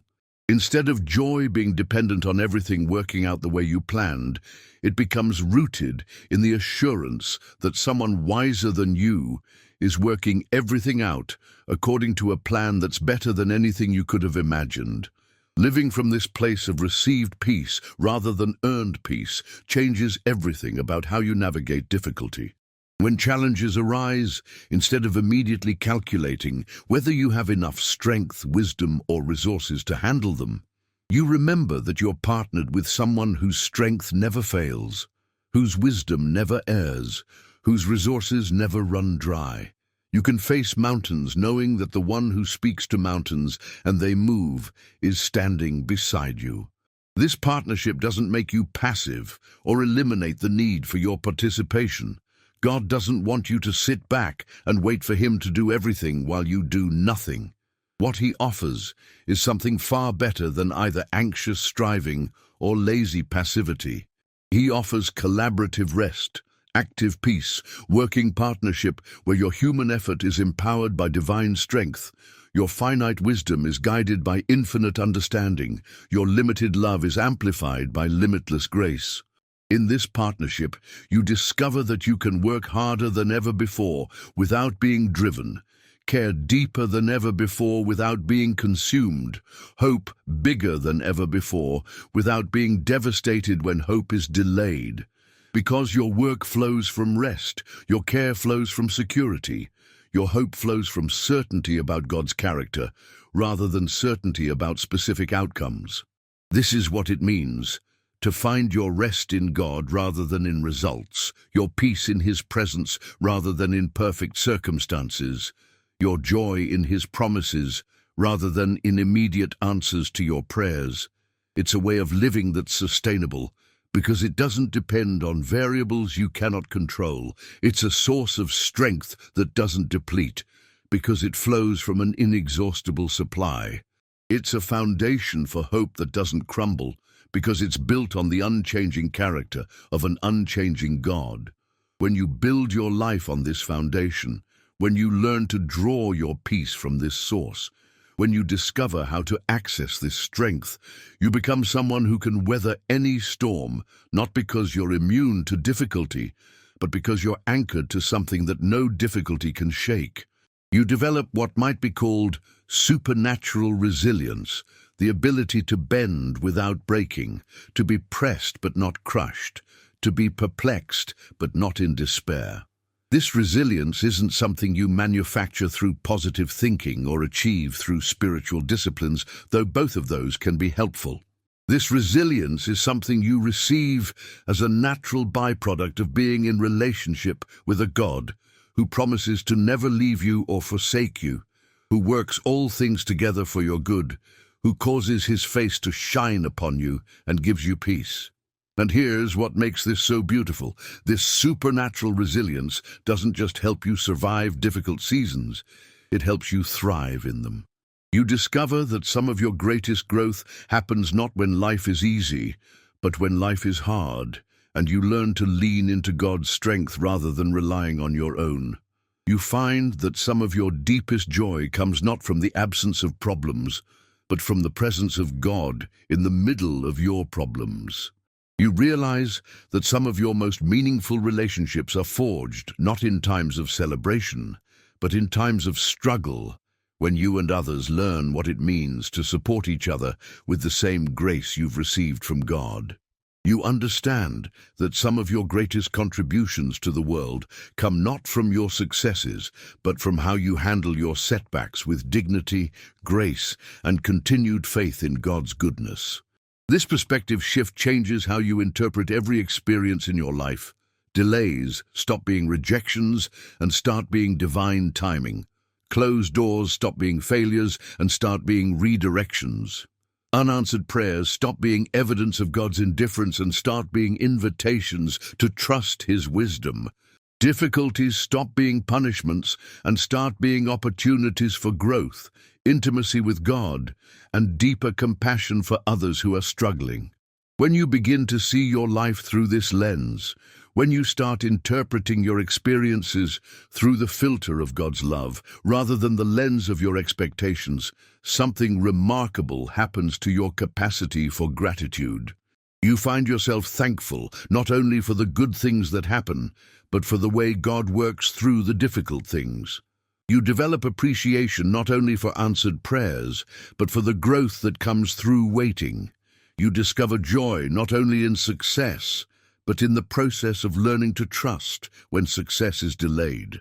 This expanded capacity for gratitude becomes a source of strength that sustains you through seasons when external circumstances would normally deplete your reserves. When you can find reasons to be thankful even in difficulty, when you can recognize God's goodness even in hardship, when you can celebrate His faithfulness even when His methods don't match your preferences, you tap into a renewable source of energy and hope. Gratitude becomes more than a nice spiritual practice or a positive mental habit. It becomes a form of spiritual warfare against discouragement, a weapon against despair, a shield against the lies that whisper you've been forgotten or abandoned, or that your efforts don't matter. When you choose gratitude in the face of disappointment, you're declaring that God's character is more reliable than your circumstances. When you express thankfulness despite unanswered prayers, you're proclaiming that His love is more constant than His methods are predictable. This kind of gratitude that can find God's goodness even in unwanted circumstances, becomes a testimony that attracts others who are struggling to believe that God cares about them. They see how you respond to setbacks, how you handle delays, how you process disappointments, and they begin to wonder what you know that they don't, what you've discovered that they haven't, what source of strength you're drawing from that seems to be available even when everything else fails. Your peaceful response to chaos becomes their hope that peace might be possible for them too. Your continued trust, when trust seems foolish, becomes their encouragement that trust might be worth the risk. Your sustained joy, when joy seems inappropriate, becomes their invitation to consider that there might be reasons for joy they haven't recognized yet. This influence happens not through preaching or pressure, but through presence. People don't need you to explain your peace to them as much as they need to experience it. They don't need you to defend your trust as much as they need to witness it. They don't need you to justify your joy as much as they need to feel its warmth. When you live from the deep rest that comes from doing your best and then releasing outcomes to God, you carry an atmosphere of peace that others can sense even when they can't articulate what they're sensing. When you operate from the security of knowing you're loved regardless of your performance, you create a safe space where others can stop performing and start being real. When you demonstrate what it looks like to hope without desperation, to care without controlling, to work without being driven, you give others permission to consider that there might be a different way to live. This different way of living becomes increasingly attractive to people who are exhausted from trying to control everything, depleted from caring too much about things they cannot change, burned out from working without rest, discouraged from hoping without fulfillment. They're drawn to what they see in you, not because your life is problem-free, but because your problems don't seem to have the same power over you that their problems have over them. They want to know how you can sleep peacefully when the future is uncertain, how you can work diligently without being consumed by anxiety about results, how you can love difficult people without becoming bitter, how you can face setbacks without being devastated. They're curious about the source of your stability, the foundation of your joy, the wellspring of your hope. And when they ask these questions, when they open their hearts to consider that there might be a better way to live, you have the incredible privilege of sharing the most wonderful truth in the universe, that there's a God who loves them exactly as they are, who wants to partner with them in their efforts, who offers them the same peace you've learned to receive. You get to tell them that they don't have to earn this peace through perfect behavior, that they don't have to wait until they've solved all their problems to experience it, that it's available to them right now simply because of who God is and how much He delights in them. You get to introduce them to a way of living that's characterized by rest rather than striving, trust rather than control, grace rather than performance. This sharing doesn't require you to have perfect theology or complete understanding of all spiritual mysteries. It simply requires you to be honest about your own journey from exhaustion to rest, from anxiety to peace, from trying to earn love to learning to receive it freely. Your personal testimony becomes the most compelling invitation others can receive to discover their own relationship with the God of peace. As you continue to live from this place of surrendered rest, as you keep practicing the rhythm of doing your best and then trusting God with the outcomes, you'll discover something wonderful about the nature of spiritual growth. It doesn't happen through trying harder or pushing yourself to be more spiritual. It happens through receiving more of God's love, trusting more deeply in His goodness, resting more completely in His care. The more you experience His peace, the more peaceful you become. The more you receive His love, the more loving you become toward others. The more you trust His wisdom, the wiser your own decisions become. The more you rest in His strength, the stronger you become in facing whatever challenges arise. This growth doesn't make you proud or self-sufficient. Instead, it makes you more grateful, more humble, more aware of how dependent you are on God's grace for everything good in your life. You realize that any peace you carry is a gift from Him.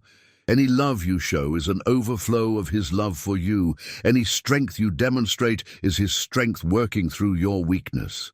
This awareness keeps you grounded in humility while simultaneously lifting you into confidence.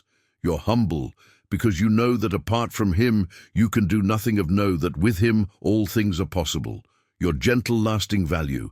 You're confident because you with others, because you remember how patient God has been with your own weaknesses.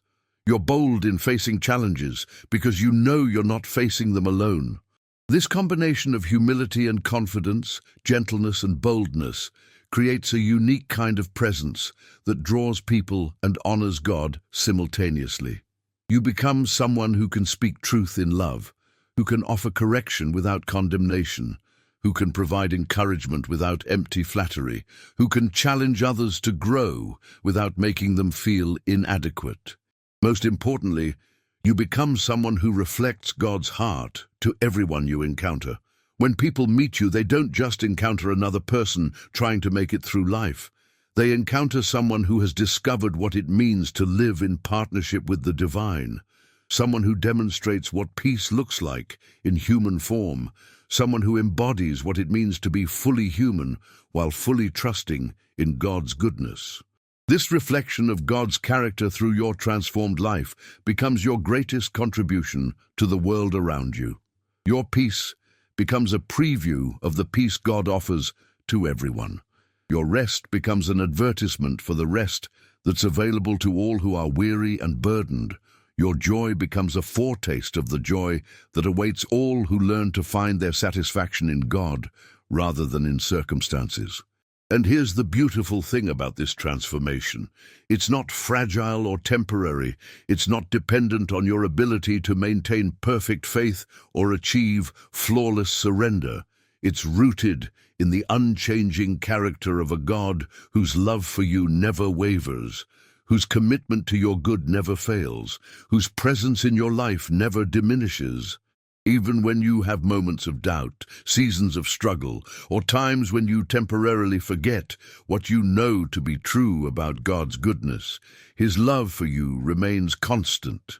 Even when you catch yourself slipping back into old patterns of anxious striving or desperate controlling, His grace is sufficient to restore you to rest. Even when you fail to trust His timing or question His methods, His faithfulness continues working all things together for your good. This divine consistency becomes the bedrock on which your growing peace is built. You don't have to maintain your transformation through your own willpower or spiritual discipline.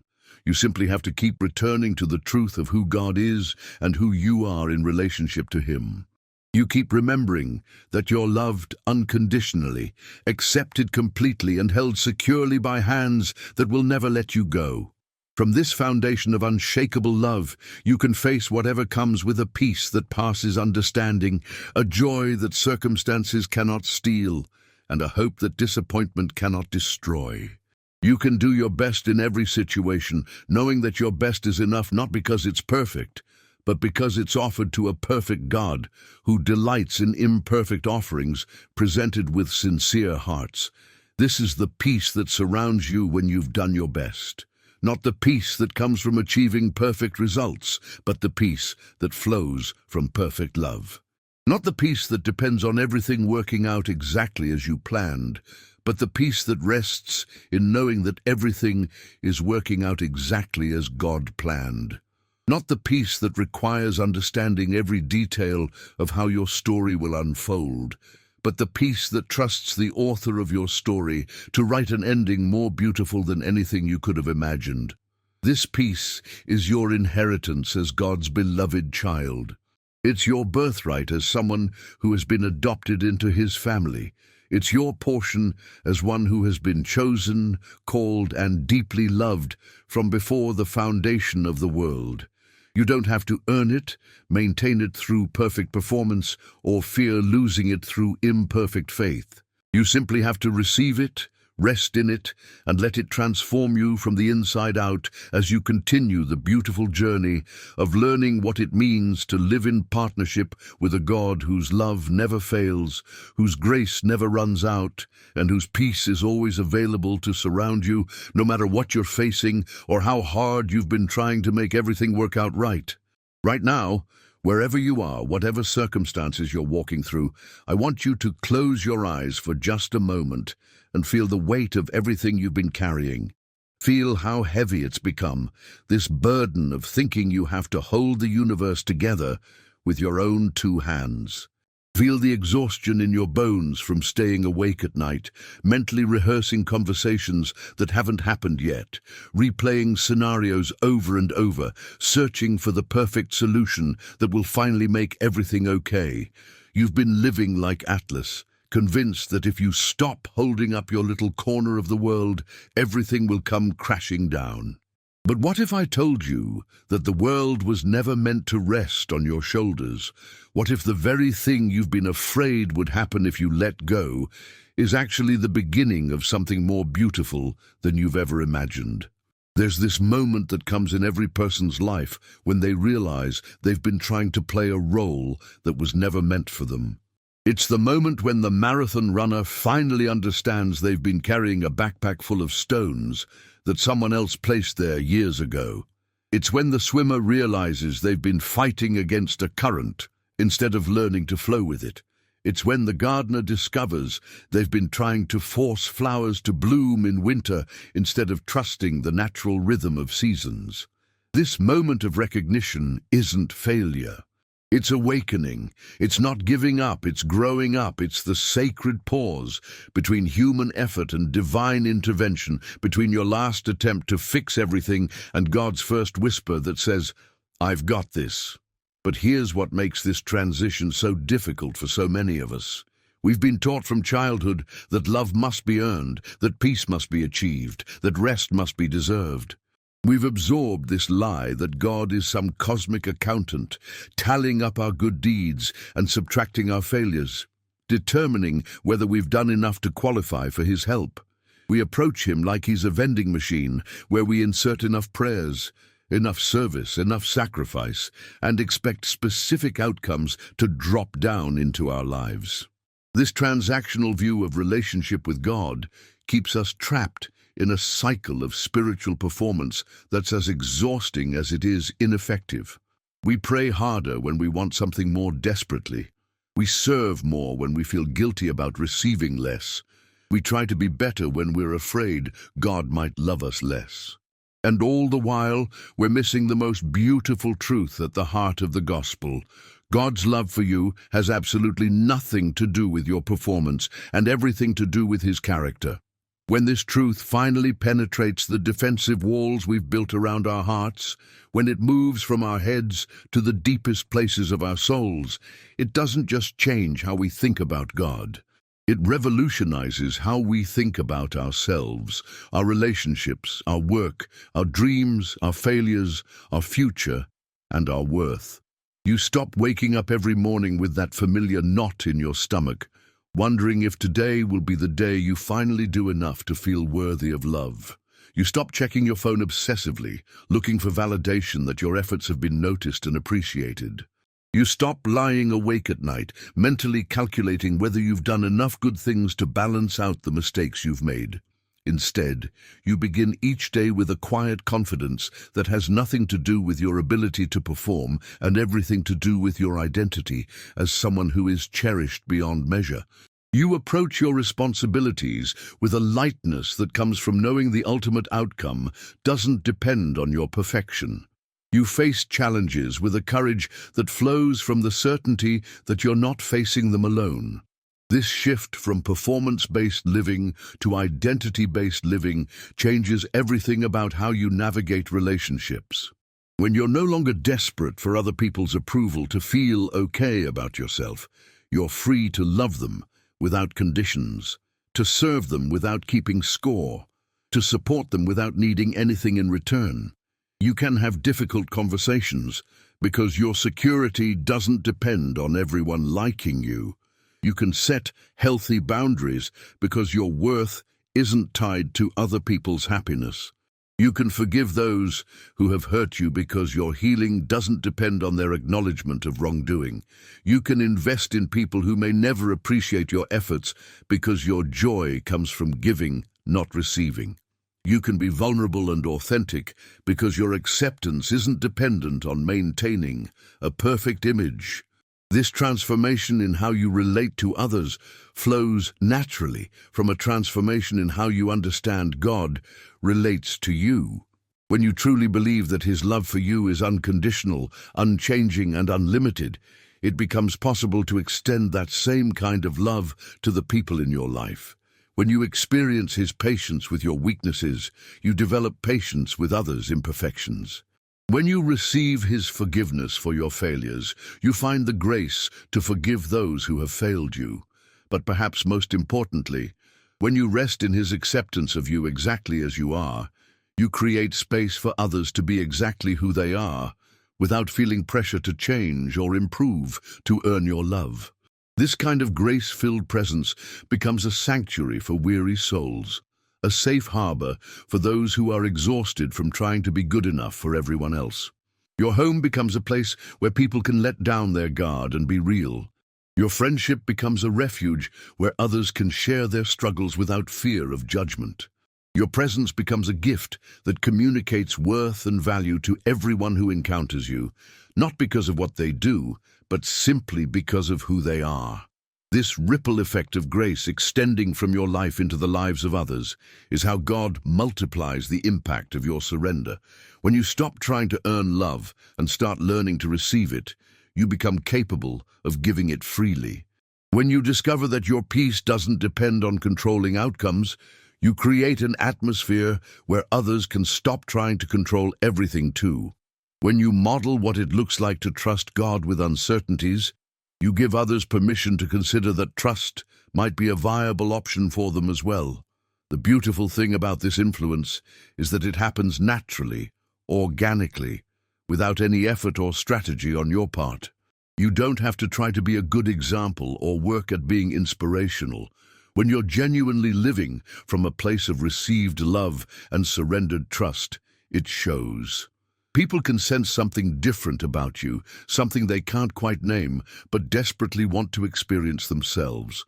They notice that you don't seem to be driven by the same anxieties that consume them.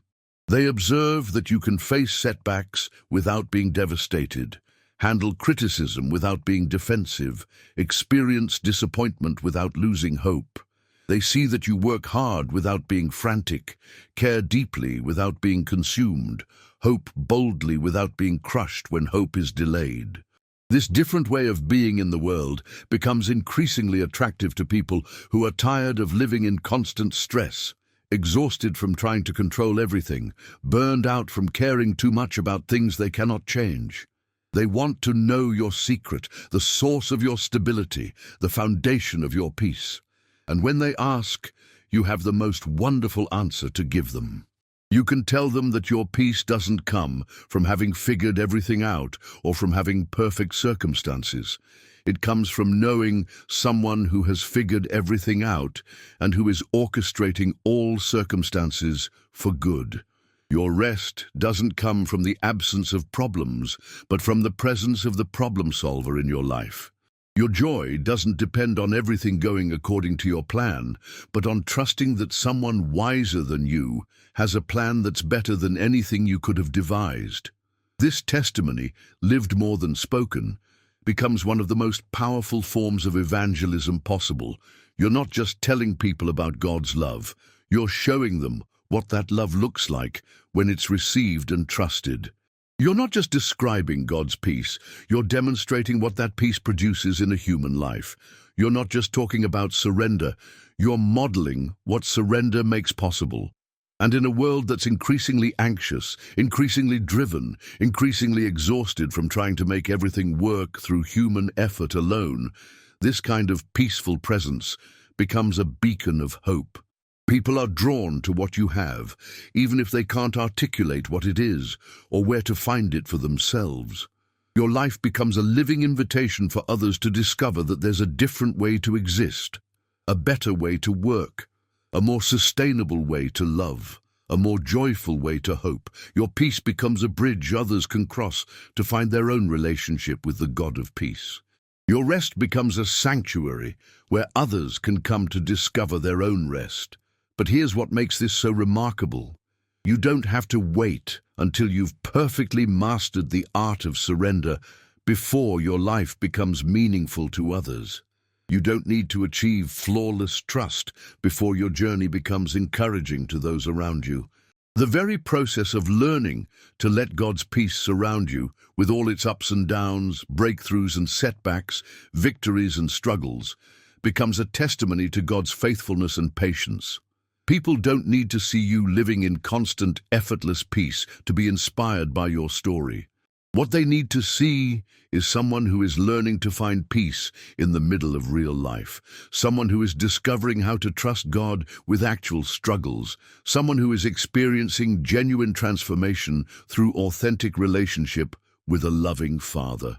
Your honest journey toward greater surrender becomes more compelling than any pretense of having arrived at perfect faith.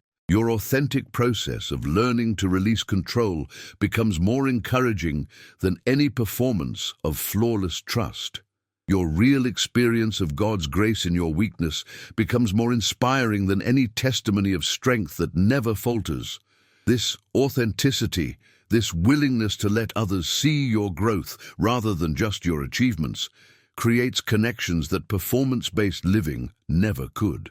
When people witness you applying the same truths they need, when they see you receiving the same grace they desperately want, when they observe you trusting the same God they're afraid to depend on, it makes the possibility of transformation feel accessible rather than impossible.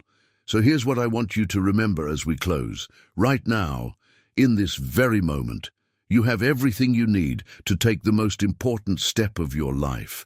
Not the step toward achieving more, but the step toward resting more. Not the step toward controlling better, but the step toward trusting deeper. You've done your best, and that beautiful offering of your heart is exactly what God has been waiting for.